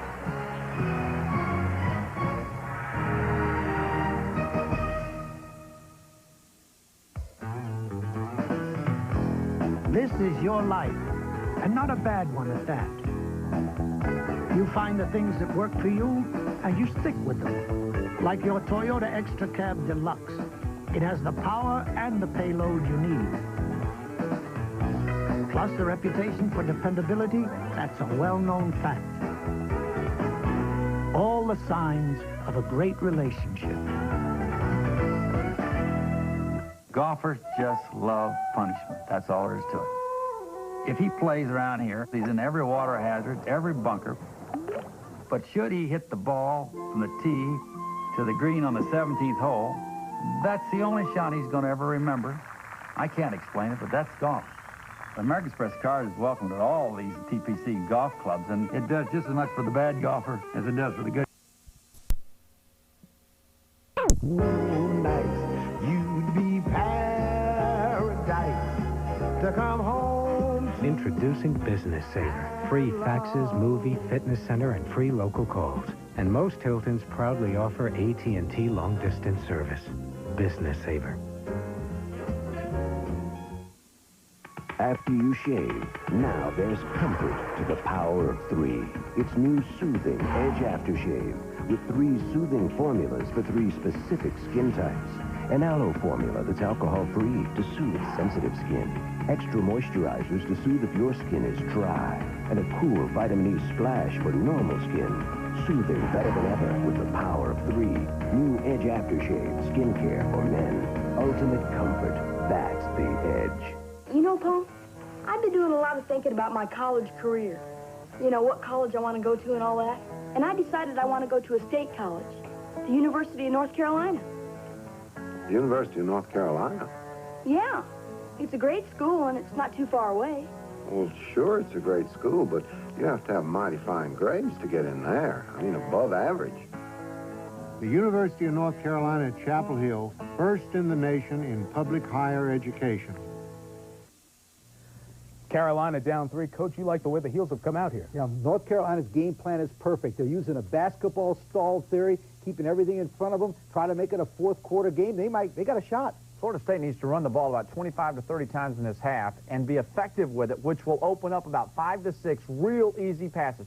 Florida State's first 20 plays of the game, 17 were passes. Charlie Ward has played well, but hasn't been as sharp as he has been in the prior games. And he jinxed him. Coach jinxed the guy. Wait a minute. Got another half yet. And that's coming up. Thanks for watching the Delta Faucet Halftime Report. Doubleheader night, Game 1, 3-point game at the half.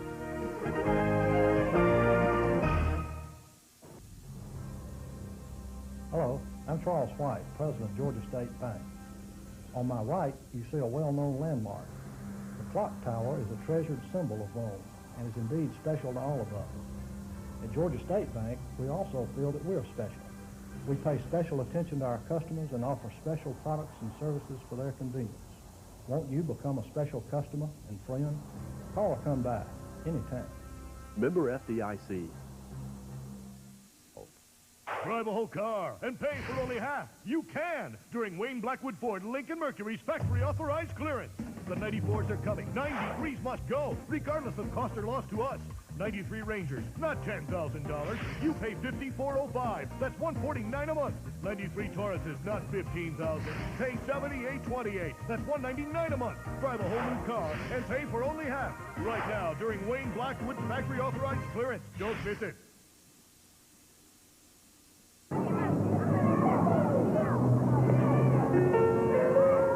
I wanted to swim in college, I knew that, but I also wanted a very good college education. I mean, swimming is a big part of your life, and so is school, but there's life out there, and you have to get ready for that. If I didn't have swimming, I don't think I'd be the person I am today. I mean, I'm always a determined person, but I think swimming and school together has made me a much better person. I definitely know that if there's something I want, I'm going to get it, or I'm going to try hard enough to get it. 10-7 our score at halftime. The Florida State Seminoles leading over North Carolina after the Tar Heels came out and scored in the opening quarter on a 28-yard touchdown pass. 2 keys in the first half is the fact that Florida State Seminoles leading over North Carolina after the Tar Heels came out and scored in the opening quarter on a 28-yard touchdown pass. 2 keys in the first half is the fact that Florida State fumbled, gave North Carolina the ball on Florida State's 48, and then they fumbled. Florida State fumbled again, give it to them on the North Carolina 45. But both times, Derek Brooks and the defense did not allow North Carolina any points. Good look right there at Bentley, who will kick it off to open the second half of play. And Wall is the deep man for North Carolina, standing at the goal line.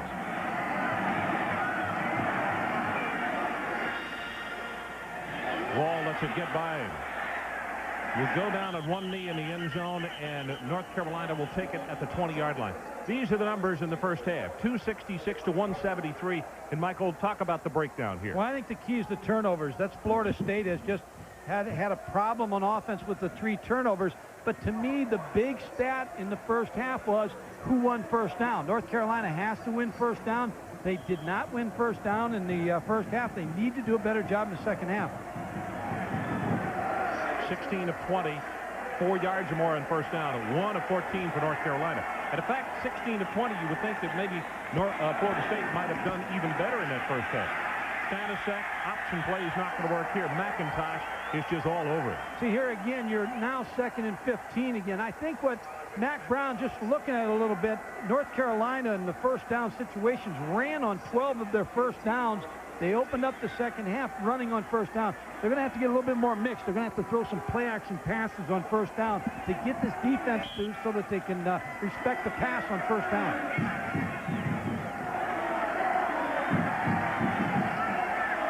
Curtis Johnson, the tailback.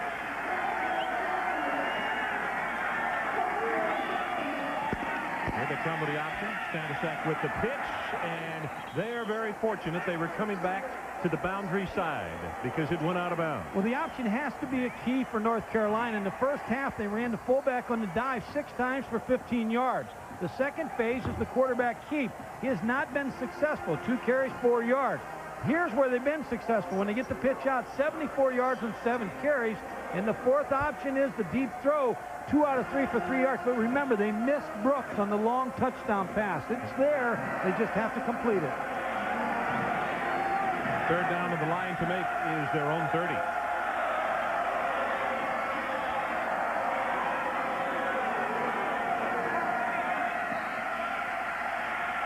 Stanisiak gets belted as he throws the pass, and that is awfully nice work by Ken Alexander, who will make the stop, number 36, after the pass was completed. And now Florida State stands to get very good field position. Tyron Marion, number 86, with the pressure on Jason Stanisiak. But you're right, Ron. Good field position by Florida State.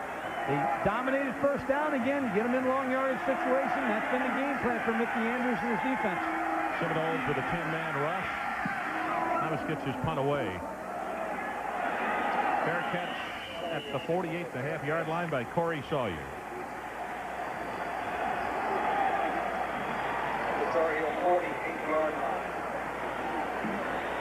I wonder what that man said at halftime. I asked him yesterday, Mike, as you look at the numbers on Charlie, 17 of 28, 187, 1 touchdown and 1 interception. I said, Bobby, are you one of those who gives the fire and brimstone talk before the ball game? And he said, no, regardless of the situation. He said, I normally say that for halftime when it's either closer or trailing. But he gives a pretty good one, too. Sean Jackson to the right side. Will break off a tackle and wind up with a gain of close to 5. The game plan of North Carolina is to force the 12-yard and under throws, not give him anything deep, and that's what they've done. They've been able to break up, make the tackles on the play. They played well in the first half. The second half, I look for him to go to a little bit more man coverage underneath on Charlie Ward's receivers. Mike, while we're on the graphic here, somebody lost their cool across the way and a flag went high in the air, and the discussion is going on right now right in front of the Florida State bench.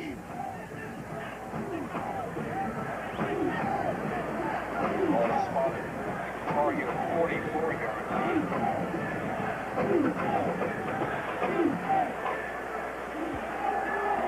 We have 2 dead ball fouls. Dead ball foul on the offense, dead ball foul on the defense. Question, was it after the play? It is. It's second down. Top of your screen, you see both players. 44, William Floyd involved. Number 91, Troy Barnett from North Carolina.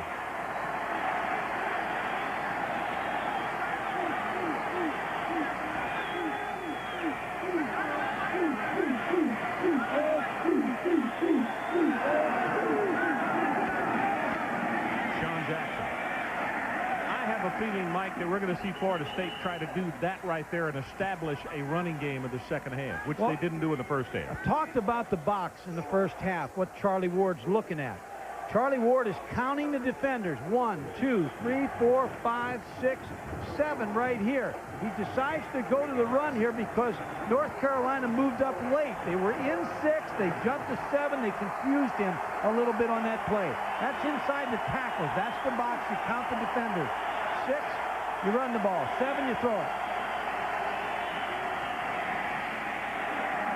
Pass is complete, and he'll have the first down, Kevin Knox.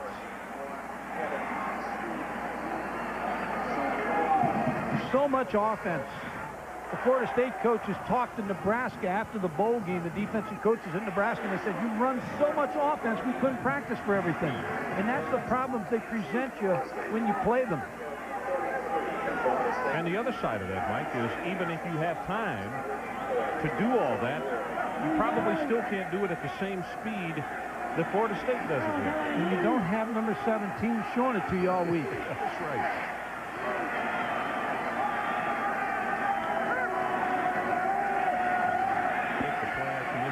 Vince over the middle. He's got him there and complete at the 5, and Knox will score.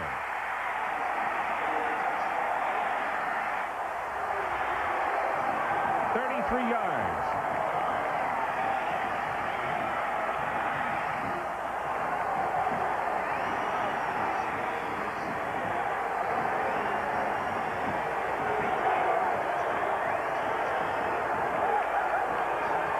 Ron, they've been in big games. They're not going to crack. They've been in so many big games. Charlie Ward with the throw to Kevin Knox for a touchdown.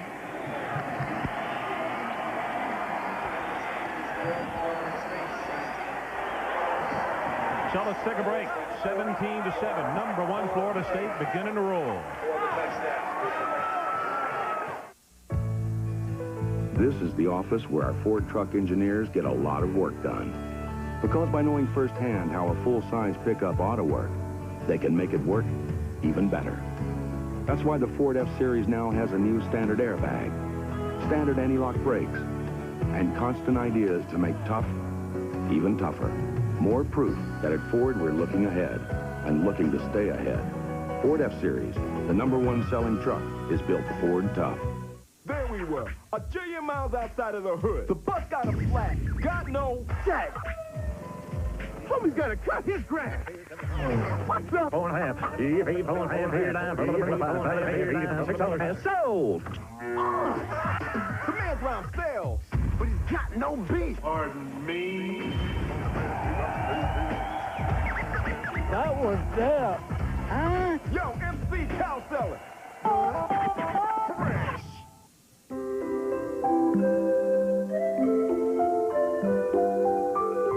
A small touch, a certain look. It's the little things that are worth the most. Which is why every Delta faucet gives you more than you'd ever expect for the money. Giving you the money for those things you can't even put a value on. Delta, the way water is brought to life.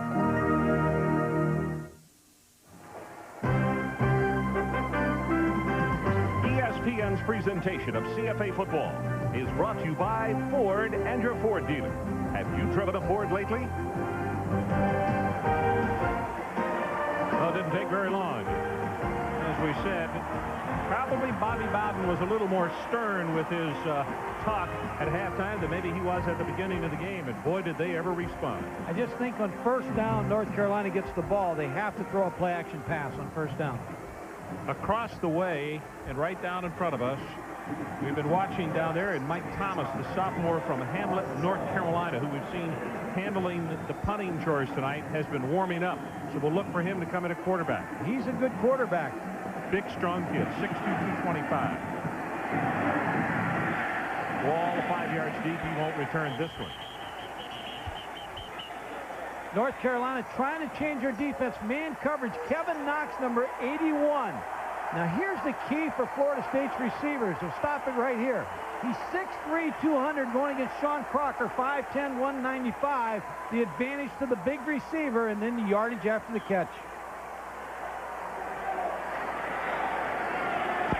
That was a good look at Mike. The numbers on him this year, 6 of 11. No interceptions, 111 yards, and 1 touchdown.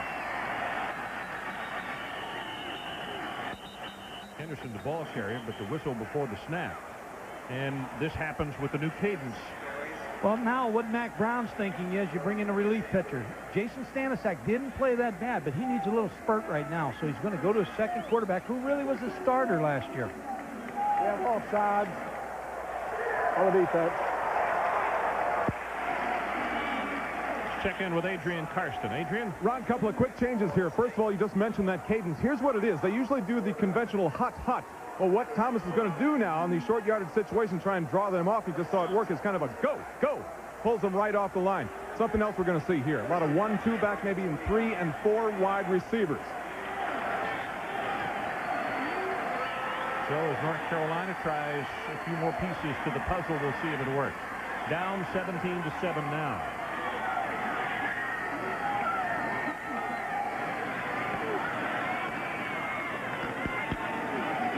Johnson will take it across the 26-yard line. It's going to bring up a 2nd down and 4 as they need the 30. Derek Alexander, the man getting off the bottom of the stack. Florida State defensively now may think that by Mike Thomas coming into the football game, you get more of a power running game in a pass game. So they may try to gang the line of scrimmage now with their 8-man front. Leon Johnson, the freshman from Morgantown, North Carolina, number 12, is a tailback.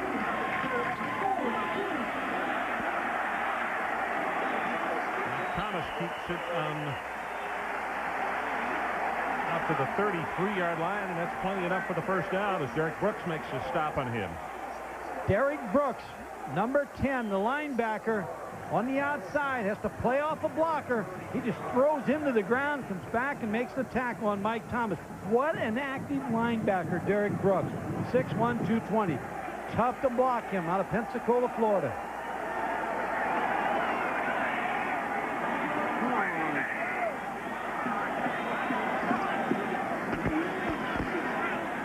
And Leon Johnson for short yardage. Mike Tirico, what do you have for us?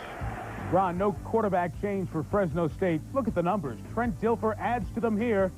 Rolling out. And when it all scrambles, he finds freshman Brian Roberson for a 9-yard touchdown. Fresno has scored the last 2. They lead by 7 and driving into New Mexico territory. Not 30 more points yet, yeah. Yeah, that's right. Mike, it's a high in the Sandias is what it is. Oh, my. 2nd down, and they need the 43-yard line.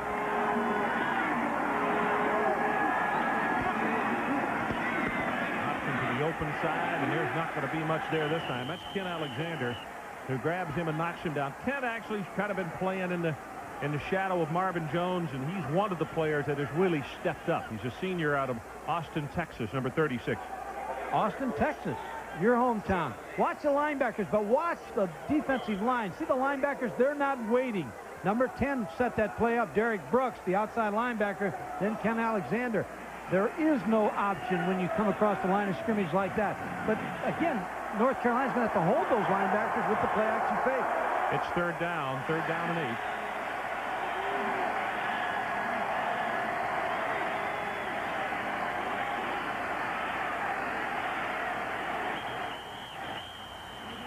Golly, and I think the 25-second clock got him. Yep.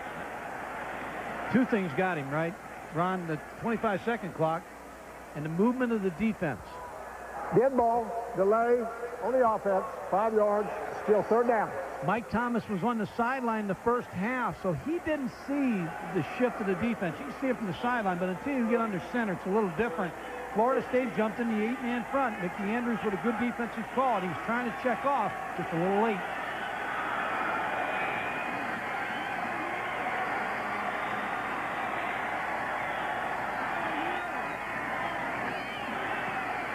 Zings it over the middle, intercepted.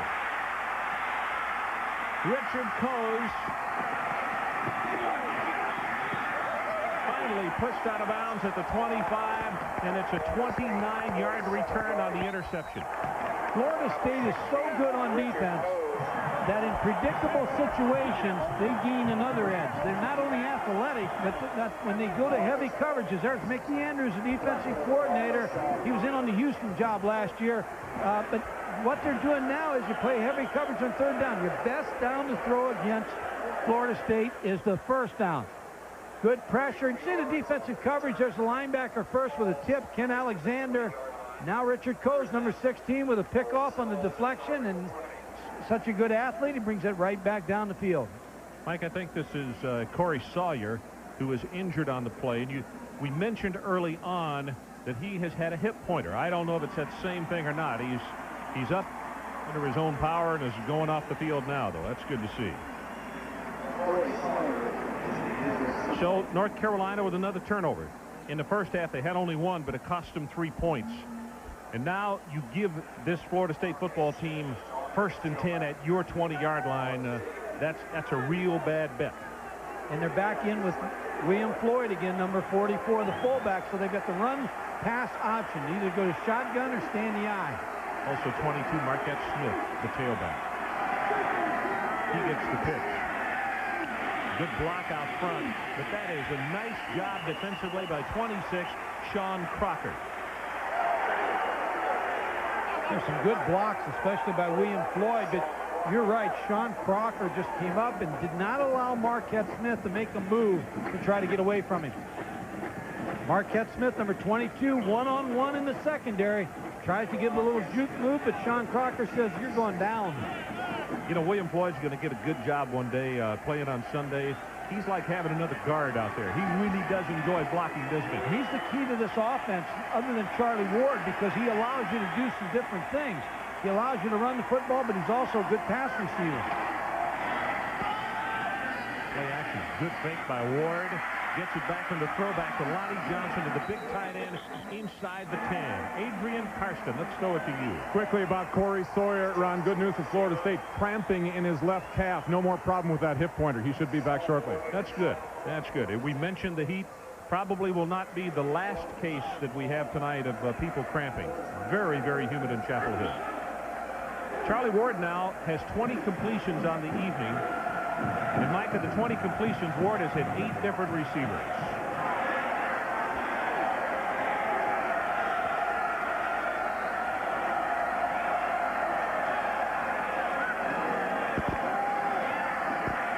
Far side of the field, just underthrown. Kevin Knox is the man he wanted.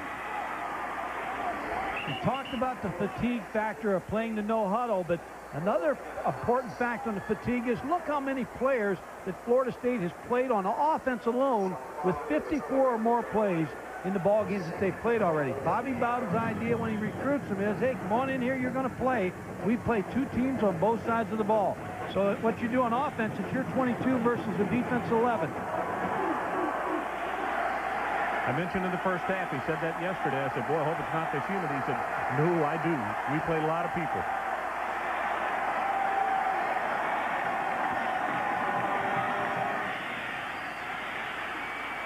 Marquette Smith with a very nice cut.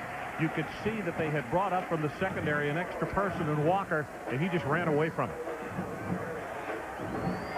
Marquette Smith behind the goalpost. The handoff and watch his cut. He tries to break backside, gives a little move, now breaks inside. Kerry Mack, number 57, with the tackle. 3rd down, Florida State. Goal to go.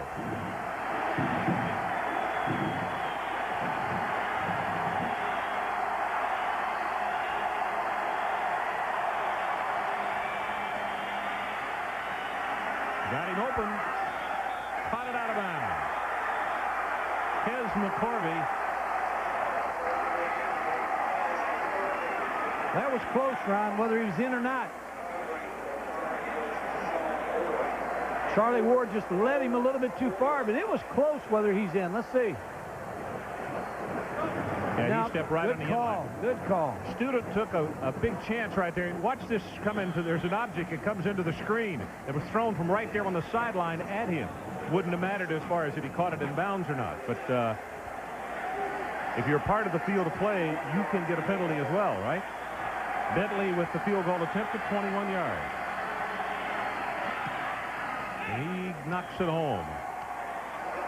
So 2 turnovers have caused 2 field goals to North Carolina. 20-7, our new score. We'll be right back. Florida State 20, Carolina 7. State Farm presents the rules of the game. We're talking about quarterback protection. In this play, the quarterback is hit clearly after throwing the ball. What is the penalty? I'm State Farm Agent Jeff Libby. One of the most gratifying parts of my job is helping young parents, people who are just beginning to understand what life insurance is all about. Young couples don't need a sales talk. They just need to talk to someone who understands them and their life insurance needs.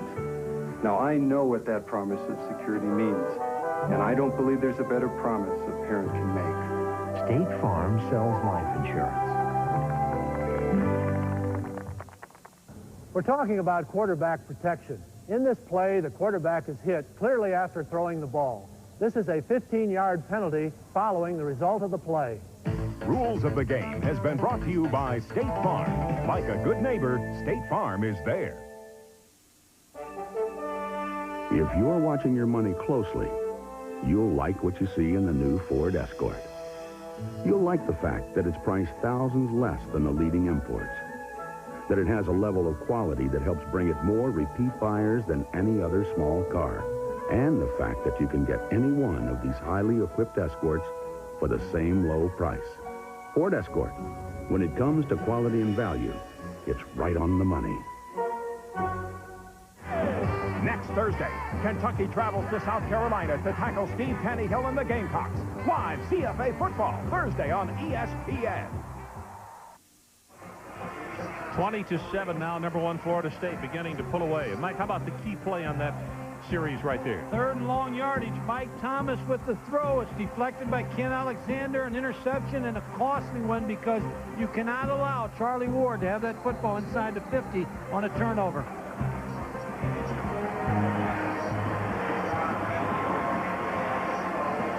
This is what you give Florida State a situation like that, and it's like walking into water that holds piranha. Marcus Wall, number 14, a sophomore out of Fayetteville, North Carolina, is back deep. Piranha will smell blood, right? They go after it? Yeah. What about the Johnson boys tonight? We talked a lot about them coming into the telecast. Leon, 5 carries, 11 yards. Curtis, 8 carries, 36 for a total of only 47 yards tonight. Wall's going to return this one.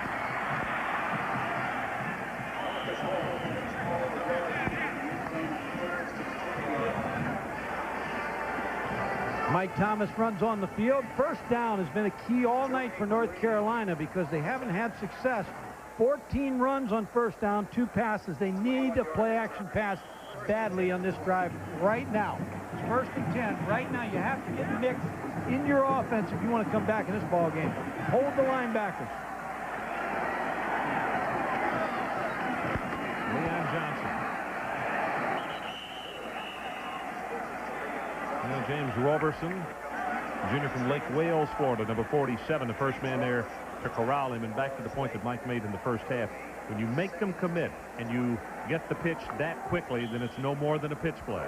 Ole Miss, killer. Vanderbilt. Billy Brewer looking for some offense. Defensively, they're a good football team.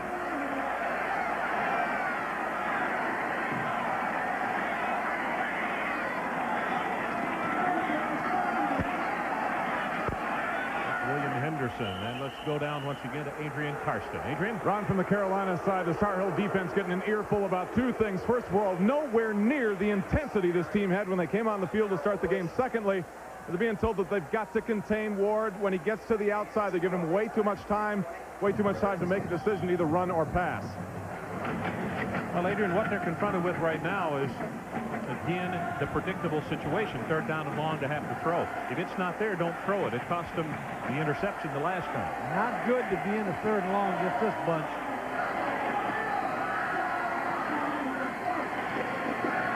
Pressure up the middle, and he's close. Not going to have the 1st down.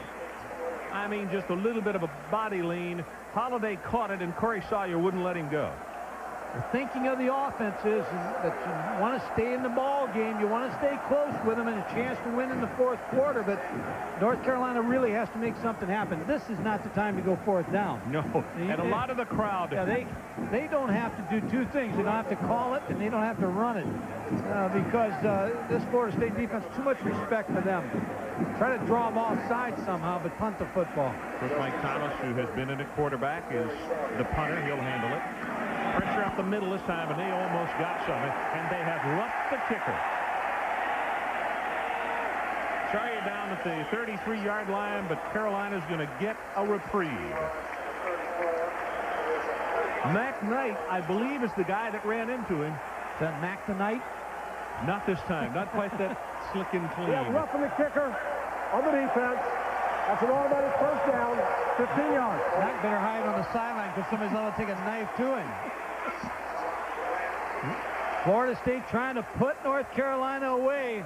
Number 19, Mac Knight, runs right into Mike Thomas. You give him a point on the punt. You always check the punter to see where he ends up kicking the ball, how deep, and then you put a towel down and you practice taking the ball off the punter's foot at that yardage mark. You don't go any further up, and Mac Knight just made a mistake and got too deep. 20-7 our score. 4:23 left in the third quarter. We will remind you, don't dare go away, because immediately following this one, we'll be heading out to Palo Alto, California. Colorado comes calling against the Stanford Cardinal. Brad Nessler and Gary Danielson standing by for that one out on the coast. Over the middle, tipped and almost intercepted by Florida State. James Colsey had a shot at it after the tip. That's a down to throw because it's wide open. Mike Thomas has this pass open. He just does not throw it on the money. See how open Bucky Brooks, number 7, is. The ball is just way behind him. Maybe a screen, draw, some kind of shovel draw here to slow down the rush. Because you don't want to get one-dimensional against this group either. So you better be bilingual, huh?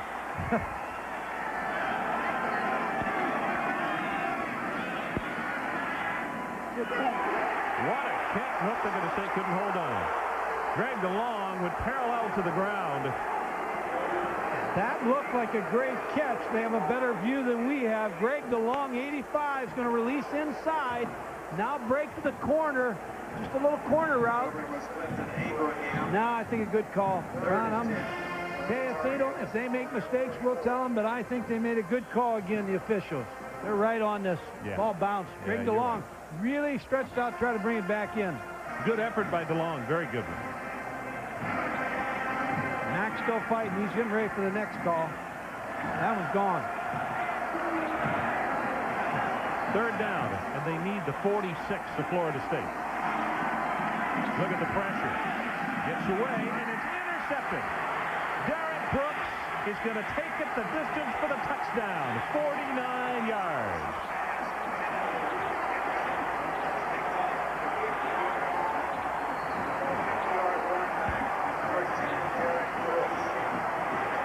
Third down, tough down to throw against Florida State. That's his third touchdown round. He's now outscored, not kicking the extra points, of course, but he's now outscored all of Florida State's opponents, 18-14 himself. See him sitting there now. He sees the back out of the backfield, just breaks on the football. Now he looks like a running back to me here. He's just striding out calmly, coolly, athletically to the end zone. That's his third touchdown this year.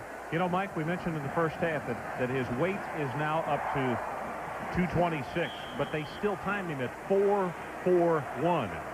You're right, and I heard Bobby Bauman's thing the other day. He says our defensive players all listen when Derek Brooks talks. He said, matter of fact, I listen to him when he talks. So let's take a break. 27-7. Florida State has blown this one open.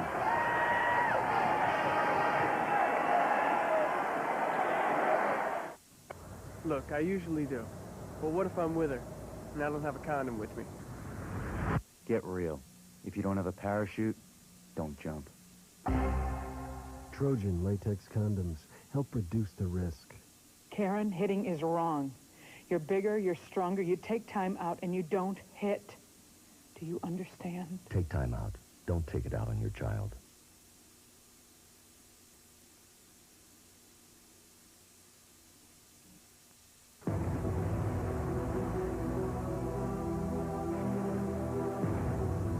night, Dolores had a few drinks, did some crack, and ended up another tragic story. Only she doesn't know it yet. Drugs make you forget. And if you forget how risky sex can be, you could catch the AIDS virus and not know it for months, even years. AIDS, another way drugs can kill.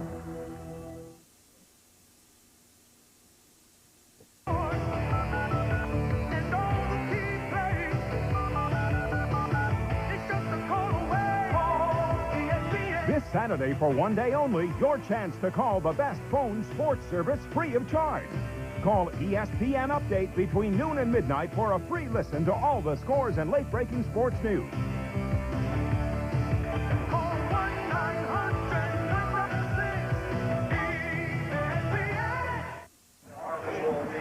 Our score 27-7. Florida State, the #1 ranked team in the nation, now vaulting on top by 20. You know, since starting its national tour last year, the Family Channel Blimp has delighted thousands of spectators in more than 40 cities and 20 states across the country. And we're very pleased that they're with us tonight to give us these beautiful pictures of Chapel Hill, North Carolina.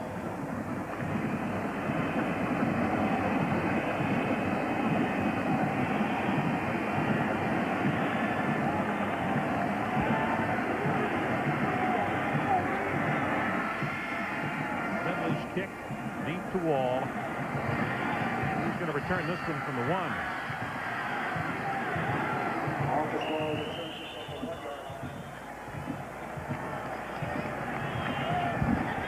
Now the defense comes back out on the field, and Brooks, well, we talked about Derek a lot off the top of the telecast. Look at this. He has now outscored the Florida State opponents this year. Well, that's not quite accurate, though. He didn't kick the extra points, although I'm not sure he can. You know, he can do everything else, but you wouldn't question it, would you? No, he'll go in and kick them. But he is responsible for 3 touchdowns. He'll probably be a strong safety in the pros, although I'm not sure he can't play linebacker in the pros. Curtis Johnson straight ahead with the running play, and just short yardage again on first down.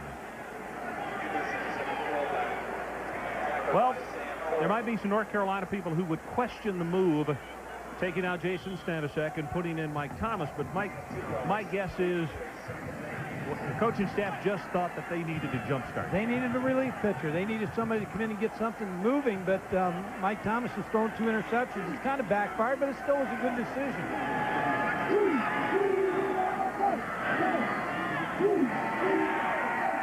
James in the pocket. That ball is tipped, and that one was almost intercepted. And let's get a report from Adrian Karsten. Well, Ron, you and Mike are absolutely right. They definitely needed a jump start, but know this. Jason Stanisiak had suffered close to the end of the first half a deep bruise to his right shoulder. That's his throwing arm. He is now having trouble raising that hand above the level of his head. Well, that's a good point by Adrian, because when you run the option, you better have 2 quarterbacks, because you're going to get one hit, and he may have got hit on one of those options, so that's why Mike Thomas is in. And of course, they still got more than they can say grace over in thinking about Florida State tonight. They got NC State next week. Quarterback draw. Derek Alexander steps up to make the hit. And it is 4th down and punting time again. We talked about fatigue, and North Carolina, I believe, is suffering a little fatigue. Here's the depth chart of 54 players or more by the defense. Look at all the players they have. The 2 at every position except the right defensive end. They wear you down. And there's a bunch more. There's about 30 more that have about 10 to 20 plays. So it's their 35 on. They got some pretty good players. Sawyer retreats to the 33. 42 yards on that kick. Well, tomorrow, mark this down on your calendar every week, NFL Game Day, the best way to get ready for Sunday's games. And the top stories this week, well, the surprising Giants, or Saints, I should say, they're 2-0. This year's hot rookies, Drew Bledsoe and Rick Meyer. And then after the games, it's NFL primetime, 7 o'clock. You get all the scores, and they'll have all the highlights. Just look at it this way. If it happened on Sunday afternoon, you can see it on NFL primetime. All of us tomorrow, right here on ESPN.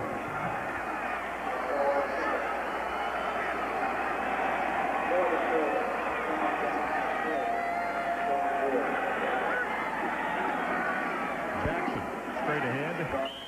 That's a tough couple of yards as he'll be stopped just shy of the 40-yard line. Ron, there's no substitute for being there, being in a big ball game. They were calling it this week the game of the century here in North Carolina.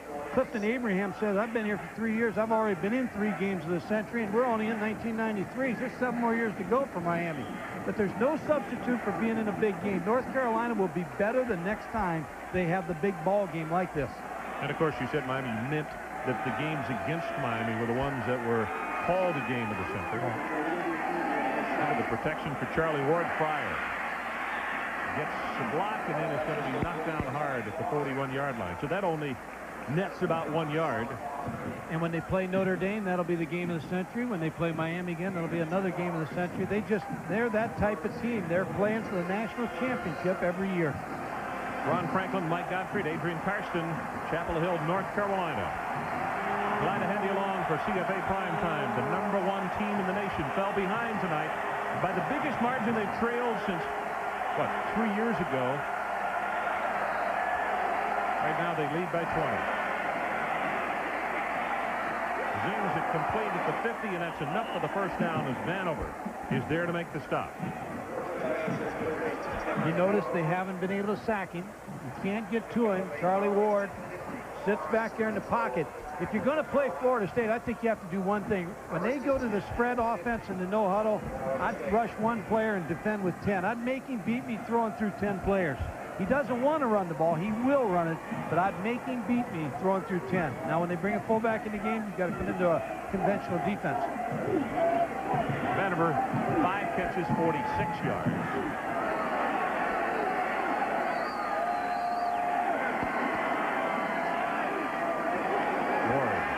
Good fake. Back over the middle, and because of the ad-lib, the receiver, Kez McCorvey, comes up to make the reception. Now it's turned over.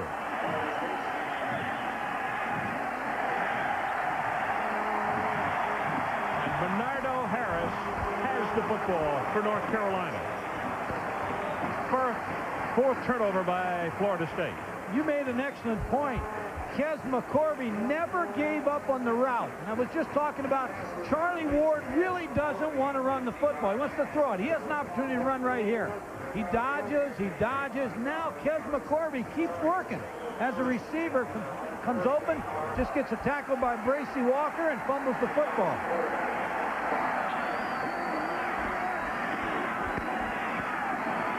Well, there is a smash right there as Mike Thomas brings it toward the short side of the field. You know, Mike, one of the things you can take away from this one tonight, and Florida State will be the first to admit it to you, is that this North Carolina secondary now will come up and really brag you. They'll hit you good. 2nd and 10 at the 38. Bracy Walker has earned his nickname Novocaine tonight because he has really put some sticks on him. Made some good hits in the secondary.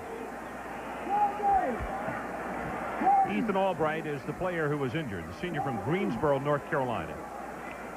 Well, his dad and brother went to Duke University. They wanted him to go to Duke, but he wanted to go to North Carolina, and they wouldn't let him go. So he devised a scheme. He went down to visit Florida, came back and said, I want to go to Florida. They said, no, we want you to stay close to home. He says, okay, I'll go to North Carolina. So you know he's bright if he can come up with a scheme like that.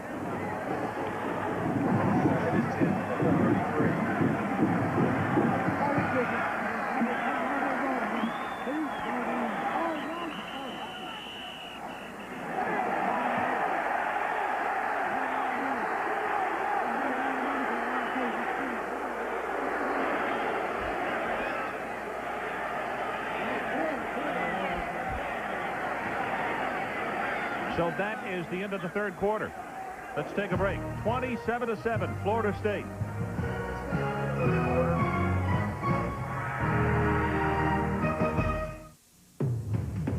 Someday the gang's all here, week after week or once a year.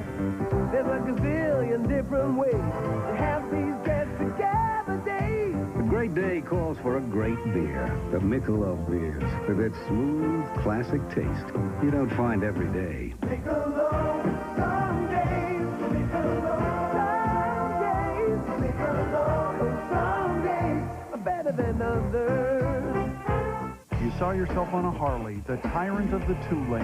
And you on stage at Madison Square Garden, the lights, the fans. Then you met her. Goodbye, Harley. Hello, Diamond. Matching towels. Power tools. And a house.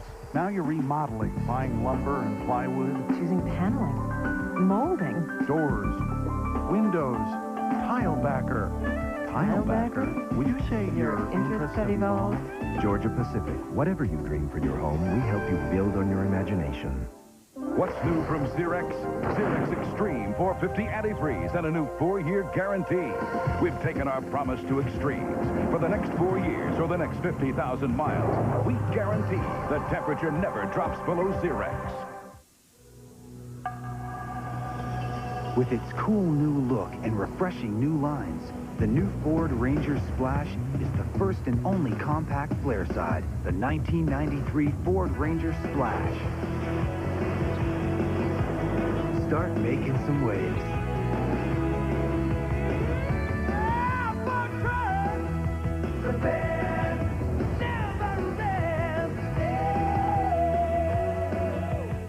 Coming September 24th. You gonna lead us to the promised land? They have to work together. I taught him that. To survive.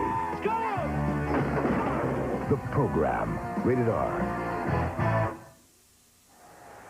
15 minutes left. North Carolina scored first, and the #1 team of the nation has now tallied 27 unanswered. Watch what happened here at the end of this play. That's Enzo Armella, who came in and shoved quarterback Mike Thomas. Now watch what happens on the sideline. Chuck Amato, who's a graduate of North Carolina State, he's telling him, don't you ever do that again. Ever. Ever, ever. Could have cost him 15 yards. And what he's saying is we've got momentum, field position. We're getting it back every time because we're stopping them. Don't be selfish and cause 15 yards.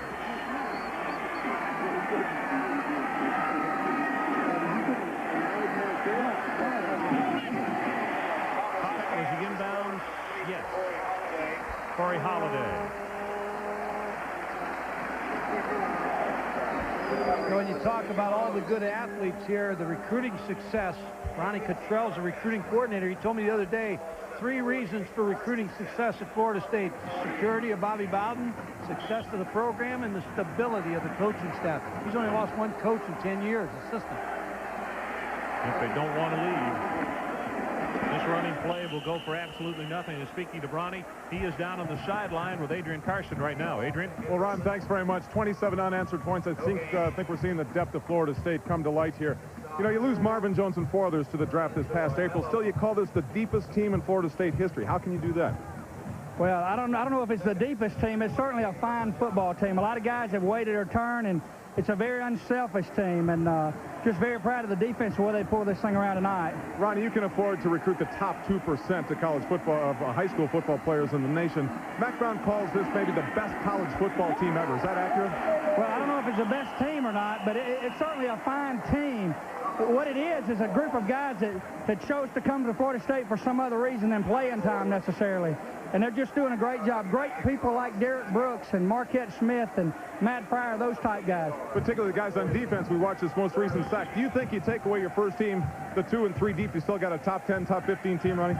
Well, I don't know about that either. I think we've got a great football team. Our 9 coaches have done an excellent job recruiting, and I think they probably do as good a job as anybody evaluating talent. And, of course, we've got the best college head football coach, I think, in America. And just a lot of things are going good for us right now. We're proud to be a part of that. Ronnie, you're doing a great job. Thank you very much. Thank you very much. Okay, Adrian. As a marker comes in, the 6th sack of the night by Florida State. This time it was Coward and Todrick McIntosh. By the way, Mike, in the 3rd quarter, Florida State held North Carolina to 7 yards rushing in the quarter. Total domination. Chris Coward, now he's a backup defensive end. He has had 2 sacks in a row, but he's fresh. We have holding on the offense. The penalty is refused. The 4th down. Ron, he replaced Derek Brooks, number 93, and you see Mack Brown. He knows he's up against a tough ball coming. He's got North Carolina State, which you talked about, next week. And that's a team he hasn't beaten, Mike. That's a team he hasn't beaten, and North Carolina State had an open date, so they prepared for North Carolina for 2 weeks. So the advantage is North Carolina State's. And it's at North Carolina State.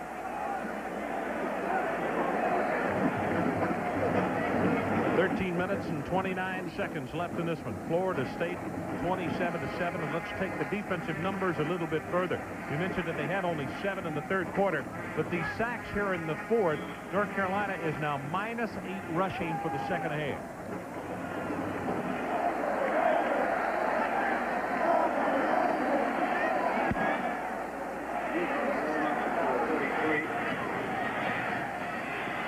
Sawyer from the 23, and that's good coverage for the Tar Heels. Steinbacher there to make the stop. 44 yards in the punt. Let's take a break.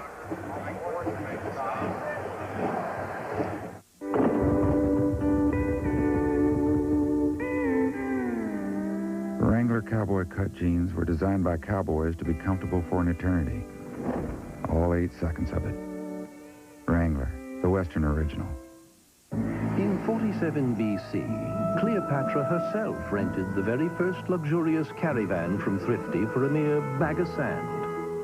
Today, Thrifty Car Rentals still offers historically low rates on caravans, this time on Dodge Caravans. Simply check your phone book for the Thrifty location nearest you. Fact is, Thrifty's been renting cars at low prices and giving royal treatment since the very beginning. Thrifty Car Rental, historically known for low rates. A safari rarely lasts longer than a few weeks, unless it's a safari maintained with genuine AC oil filters, because over hill, dale, and wadi, no other filter can track down, trap, and capture more dirt. So, AC oil filters keep your engine in the hunt for a longer life. AC Delco. It's like buying time. Now through September 30th, save up to $11.60 on AC spark plugs and filters.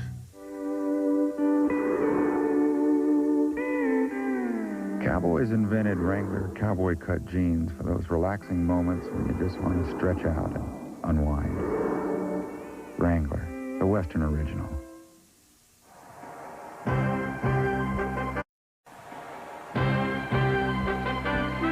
ESPN's presentation of CFA football is brought to you by AC Delco Automotive Parts.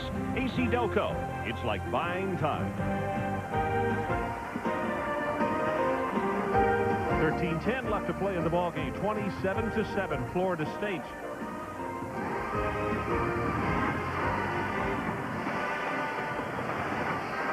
What a game plan by Mickey Andrews.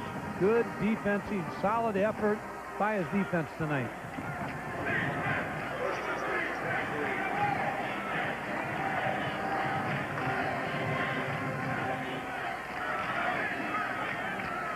Straight ahead with the fullback, and William Floyd muscles off a couple of people and then is going to be pushed back at the 27.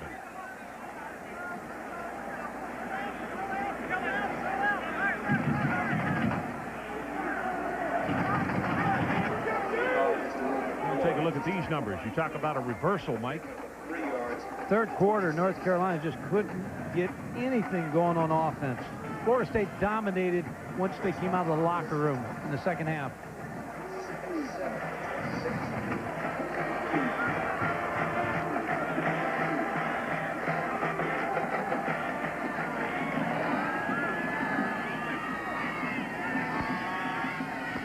See the blitz coming, and back over the middle, Lonnie Johnson. And the tight end will have it well shy of the first down. When you defend Florida State, they're making you defend the width of the field and the length of the field because they have so much speed going down the length of the field and the width of the field by their formation. So they really spread you out. They told me that they watched North Carolina against Southern Cal. Southern Cal played the two-back offense. North Carolina was able to get real physical with Southern Cal. They didn't want that tonight. They wanted to spread them out.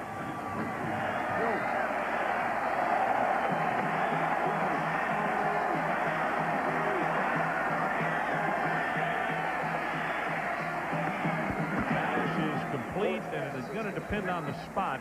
Kez McCorvey, I believe, is going to have the first down.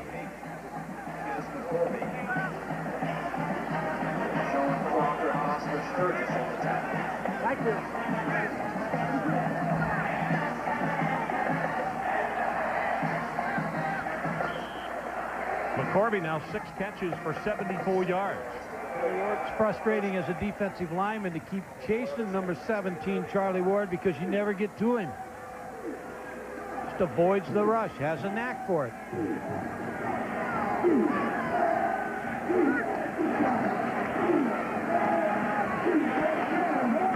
Sean Jackson, good change of direction, and Adrian Karsten, let's go back to him for an update. Ron, pretty impressive performance by the Heisman Trophy candidate Charlie Ward tonight, but he's satisfied. People know of his athletic ability, but consider this man's accomplishment off the field. Already has his degree in therapeutic recreation. This summer he worked with stroke victims and amputees at a Tallahassee hospital. Says that it made him look at life from kind of a different point of view. He could lose this all in just one play. You know, Adrian, probably the most impressive thing about Charlie, who is just a great kid, is he would like to leave his mark away from football as well as on the football field, and basketball for that matter. That's William Floyd, and that's the point Mike was making. He'd like to use him as a receiver as well. It is important to him that he make a statement with his life, something other than athletics. And a lot of kids are tunnel vision. They don't go about it that way. I think that says just a heck of a lot about this young fellow here. Coaches have a way of using words to describe athletes, and now the word is special. And Charlie Ward is special. He's a special athlete, and I think a special person. And he shows leadership to his team on every play.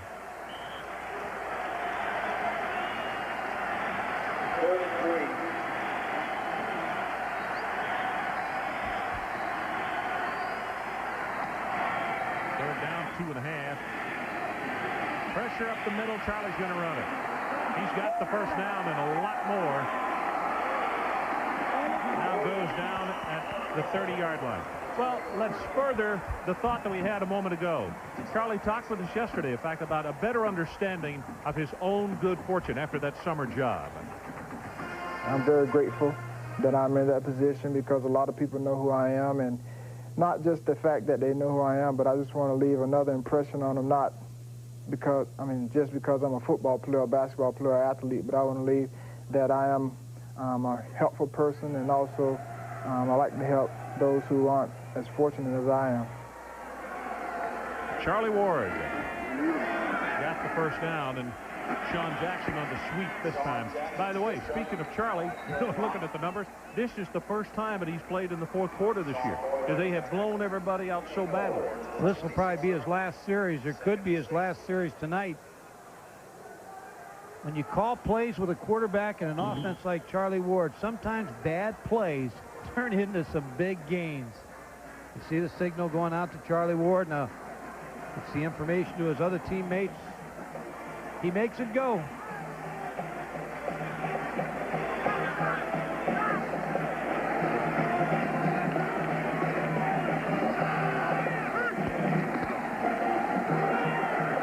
and now the reverse. This is Vanover. Inside the 5-yard line. Adrian Karsten, what do you have for us? Yeah, Charlie Ward Jr., not a bad athlete, I should say, Ron, but the folks back in Thomasville say you should have seen his daddy. Charles Ward Sr. played quarterback at Florida A&M in '59.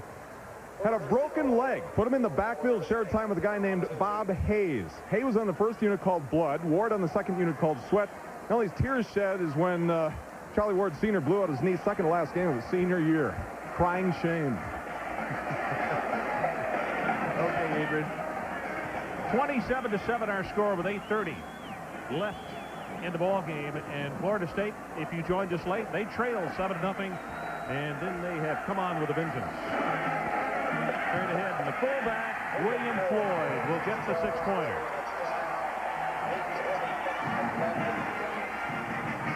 Brings the score to Florida State 33, Carolina 7.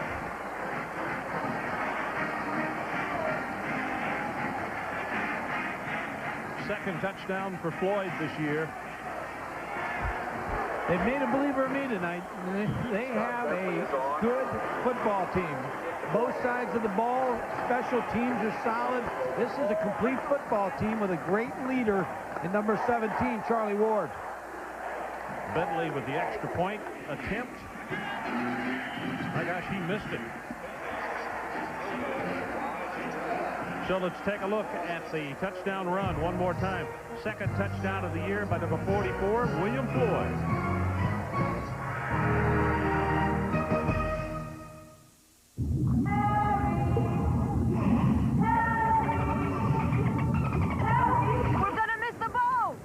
Both Visa and American Express Gold cards can... Come on, Bubba. I know you're in there. Someday. You're not Bubba. Some days. All right, one more cast and I'm out of here. Take a look, 'cause some days are better than others. Next Saturday, the Scarlet Knights of Rutgers tackle Joe Paterno's Nittany Lions. Live CFA football, Saturday, 7:30 p.m. on ESPN.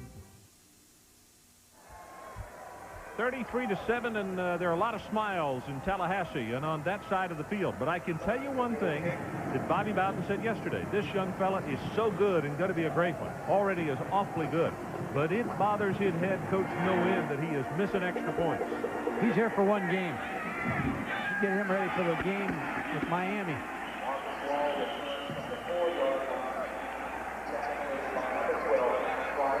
Bobby Bowden, yesterday afternoon, as his team did their walkthrough and we talked about it, he said, I don't mind telling you that that the extra point stuff just, here he is. He's talking to him right now.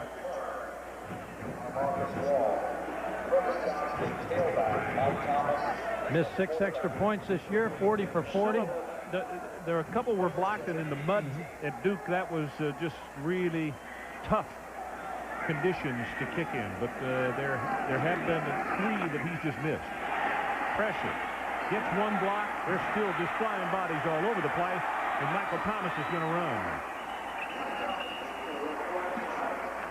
You talk about Scott Bentley. I think the play that made him at Florida State was the play against Clemson when he ran down the block kick for the 2-point. I think the defensive players and everybody accepted him at that point because they knew he didn't give up on that. He made the play, and I think that made him a genuine part of this football team. They've got a lot of respect for him.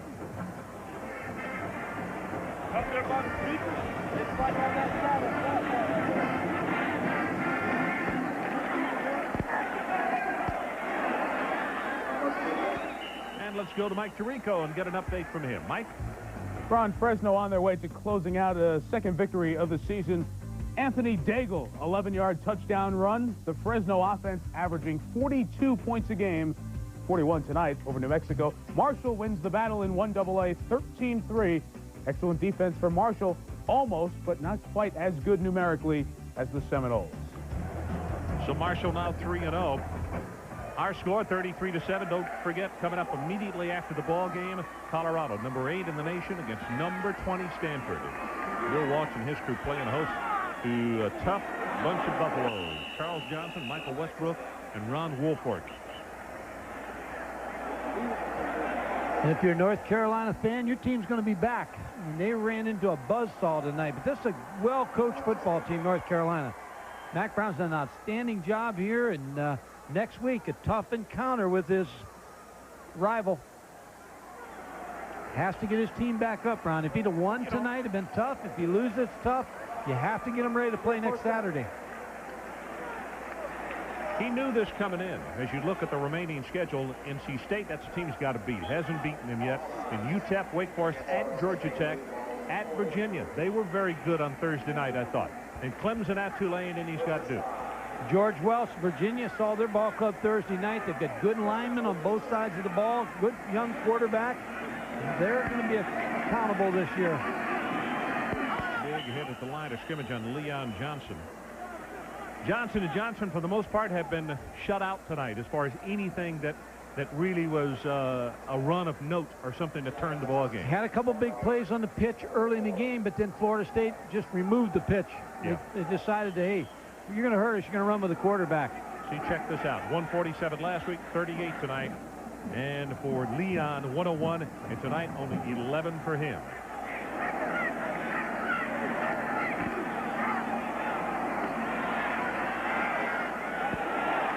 Got it complete. Corey Holiday. Ball comes loose, but he was down. That's 3 catches for him now. Say what else Carolina has done for the Carolina faithful. They got a really good recruiting class this year, Mike. And of the 20 players that they got, they're not using any of it. And they'll all be set to go. They'll plug them in next year. So that's the kind of rotation you look for. Most teams are not able to do that. No, they have to play them right away, and they built depth up. I mean, they're just improving all the time. Mack Brown talked about it. He said, Florida State's in a different league right now. We need to get there, and this is just the first step playing in one of these games.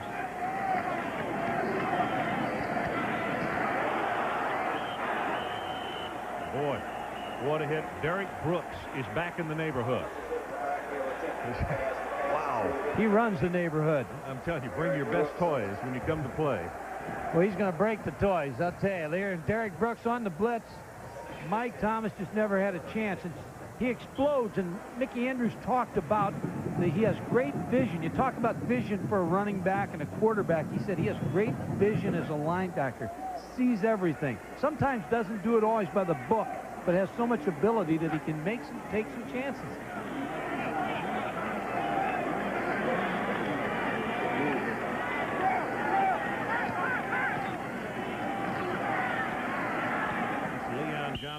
By the way, we've had some great shots tonight from overhead. You know, NASCAR racing is really big in this part of the world, and the race fans who follow the circuit probably have spotted the Family Channel blimp at a number of races: Atlanta, Daytona, Darlington, Bristol, as well as the Indy 500. And we're glad they're with us tonight. The Family Channel blimp here in Chapel Hill, North Carolina.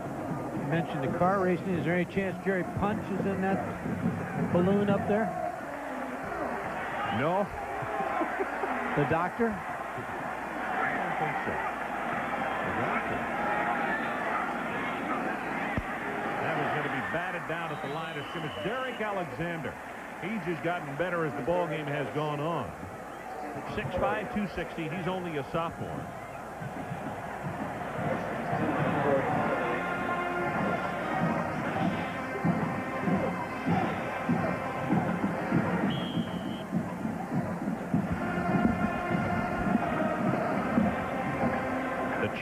Continues here. 5:01 left to play in the ball game. 33-7, Florida State leading North Carolina. 33. Fourth down, and they'll go for it, obviously.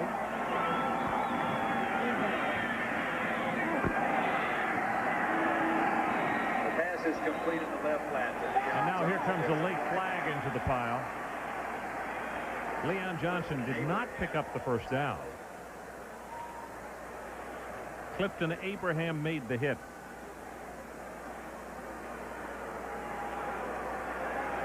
They're going to have to wash number 10's jersey because he has really been on the ground a bunch tonight, making tackles. He's accompanied a lot of people to the ground as well. He came to play. No foul. No foul. No foul. Penalty is way wrong.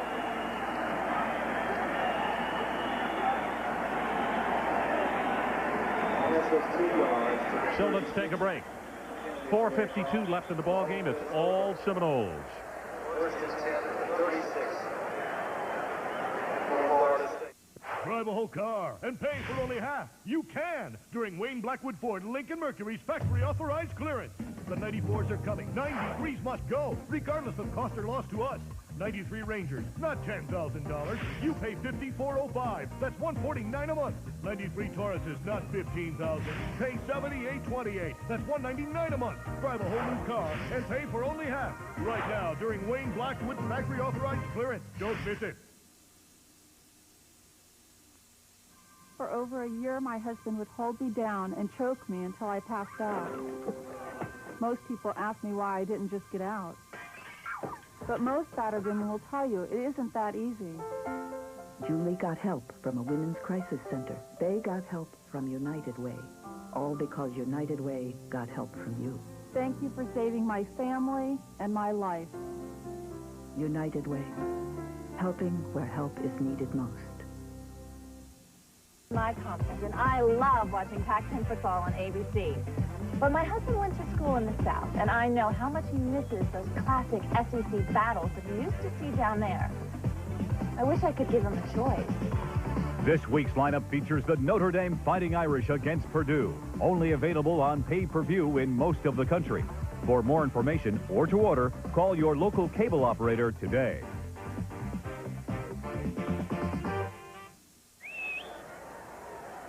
Well, there you see the numbers, and on the near side of the field, some very dejected looks. That's Corey Holiday. Corey's already graduated. He's from Richmond, Virginia. He's had a good night tonight, and he's disappointed. This is one that he wanted to see happen before he left here. 5-year student. But it was not to be this evening. Sean Jackson on the running play out of the shotgun. I'm kind of surprised Charlie Ward's still in the ball game. We haven't seen the second-team quarterback, Danny Cannell, or John Stark, number 5. Usually they play him in the ball game, but they didn't tonight. It's kind of interesting that they've kept most of their starters in throughout the ball game.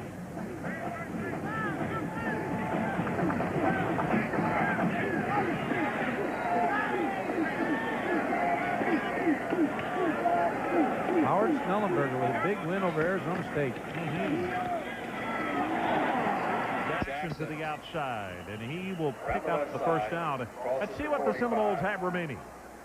After this one here tonight, they've got Georgia Tech coming up the first week in October, then Miami on the 9th, Virginia, Wake Forest, at Maryland, at Notre Dame, NC State, and in Florida. The only question is, I know Bobby will go any place at any time to play, but why would you schedule Notre Dame at that time of year when the weather could get you, Mike? And that could really be a detriment to what you do best. Well, I think you're right. The key game, I think, is Virginia, because they catch them after Miami, and they're going to sell out everything against the Miami team. So Virginia's got them in a perfect spot. There's no good time to go to South Bend, Indiana.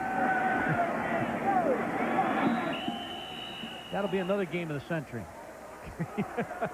That's one of the things when you're number 1, though, and riding high, everybody puts you at the top of the list, and if they knock you off, it's their season. You know, you bring up an interesting point, but and I'll say this about Bobby Bowden, having coached against him 2 different schools, one is at Cincinnati and also at Kansas. That man there will play anybody. Oh, he will. And he'll play him at your house. He'll play you in the mall. He'll play anywhere you want to play. I mean, he plays all over the place. On the offense. 5-yard penalty. That pass was overthrown, and it hit a lineman, which is illegal touching, and that's the reason for the foul. By the way, one other point. Look, he's got the headsets on. He's not calling the plays for the first time in his career. And, you know, when I asked him about it yesterday, and I thought that maybe that was the thing that they talked him into doing it, he said, actually not. He said, I've been telling those guys for 2 or 3 years, you take a lot of pressure off me if you call the plays. He wants them to call it. There's a time, though, I think you told me he's got that extra game plan in the back of his pocket. Believe me, when they get to that Miami game, that headset's going on. I said, Bobby, what happens if things don't go well? He said, I reach in my back pocket. I said, what's there? And he said, that's my backup game plan. Warwick Dunn still on his feet. Don't forget, coming up immediately following this one, we'll head to Palo Alto, California. And what should be a really good one. Colorado, number 8 in the nation against number 20, the Stanford Cardinals. Stanford has to find a way to stop Westbrook and Johnson on the outside without doubling them, because they're an 8-man front team, Stanford, so they're going to try to crowd the ball and stop the run. But Cordell Stewart will have opportunities to have Michael Westbrook and Charles Johnson one-on-one against people they have a great speed advantage on the outside. Yeah, and Lamont Warren is running the ball extremely well. He's finally healthy. And you're right, and an extra receiver out of the backfield. Yep. Marquette Smith this time in the open field is taken down hard at the 20-yard line. Got a lot of backup linemen in, but you still have Charlie Ward in. I wonder why we can't get the quarterbacks, why the other quarterbacks aren't coming in. That's good for 25 yards. Chad Bates, number 65, with a good block.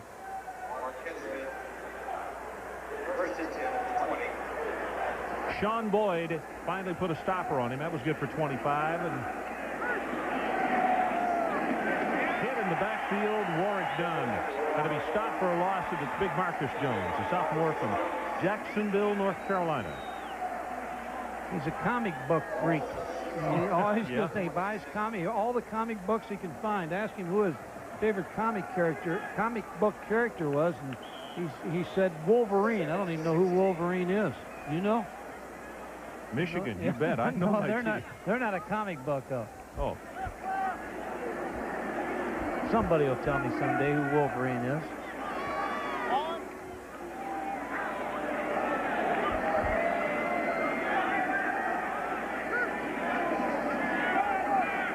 fake the reverse. Boy, what a hit on Warrick Dunn. Well, tonight's Visa players of the game from Florida State University, Charlie Ward, over 300 yards, 69 rushing, 2 touchdowns. And for the University of North Carolina, Sean Crocker, 11 tackles, 8 solo, 1 fumble recovery. Part of their continuing effort to further the development of amateur athletics, Visa proud to donate $1,000 to each of these universities and $1,000 to the U.S. Olympic team on behalf of these athletes. What a night for Charlie Ward. Complete control of this football game.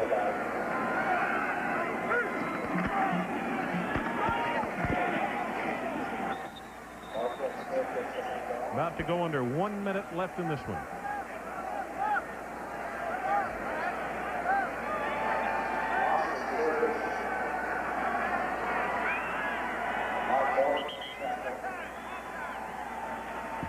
And Carolina has a player shaken up at the 23. Looks like it's Oscar Sturgis. How about the tie, Texas and Syracuse? We talked about that game. I felt like Texas football team is really vastly improved.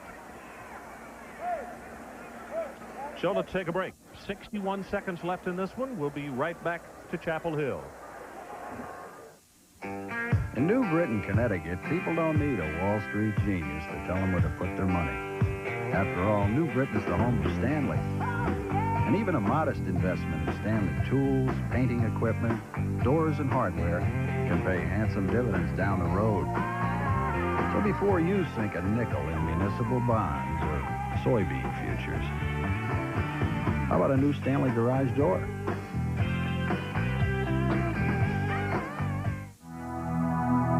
No matter what the car, you need an oil you can count on and a price you can bank on every day. At Walmart, we're here to help you with both. With Quaker State Motor Oil. For easy starts in the widest temperature range, choose Quaker State Synquest. It's one tough motor oil. And at Walmart, you'll always save on what you put into your car. No matter when you drop in. Walmart. Always the low price. Always. This is a Goodyear Aquatred, and this is a gallon of water. Aquatred's deep groove design channels water away. At highway speeds, it moves a gallon of water every second for outstanding wet traction. Aquatred, only from Goodyear. What's new from Xerox? Xerox Extreme 450 antifreeze and a new 4-year guarantee. We've taken our promise to extremes. For the next 4 years or the next 50,000 miles, we guarantee the temperature never drops below Xerox. Come fly the airline that spans more than half the world. United. Come fly the friendly skies. 33-7 our score, 101 left to play. And Mike, to finish your point on the Texas-Syracuse game, you saw Syracuse a week ago Thursday, and you said their coaches were concerned about the heat down in Austin. I don't know if it played a part or not. I know 2 missed field goals in the ball game caused a big headache for Paul Pasqualone and his staff. 21-21 tie. Pitch to Marquette Smith, and it's being whistled down. While we're talking about other games, also congratulations to Eric Zier of Georgia. 13 of 19 for 317 today and 4 touchdowns against Texas Tech. And that broke Zeke Brakowski's record school career passing yardage. Ball short on the offense. Good game by Eric Zier. He was a good, solid quarterback. And you know, Lloyd Hill in that same game, the wide receiver for Texas Tech, 10 receptions, 169 yards, and 2 touchdowns. He's an awfully good one. And he has good quarterback, Robert Hall, throwing that football to him. John Walsh of BYU today, 29 of 45, 332 yards against Colorado State in a win. And I'll tell you what, you're going to see some footballs in the air coming up immediately after this one with Stanford and Colorado. And our game next Saturday is going to be interesting. Penn State with a win over Iowa, and Doug Graber, who's done a nice job at the Rutgers program, to take his Scarlet Knights into Penn State and try to get a victory. Clarence Williams with the carry, and that's going to be the final play of this football game. The clock has been stopped. People are coming out onto the field. It still shows 9 seconds. Charlie Ward shaking hands with some of his competitors tonight. It's the first time they've caught him to shake hands. It's a good point. Coming up next, number 8 against number 20. Colorado and Stanford.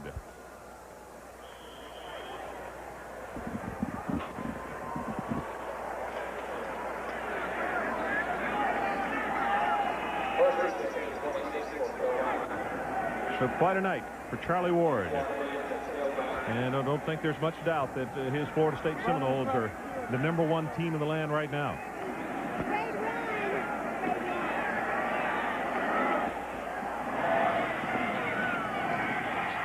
That was caught by Corey Holiday at the 30-yard line, and the ball game is over. That's it from Kenan Stadium. Our final score, Florida State 33. Michigan came into the Breslin Center tonight looking for its 4th straight win in this building.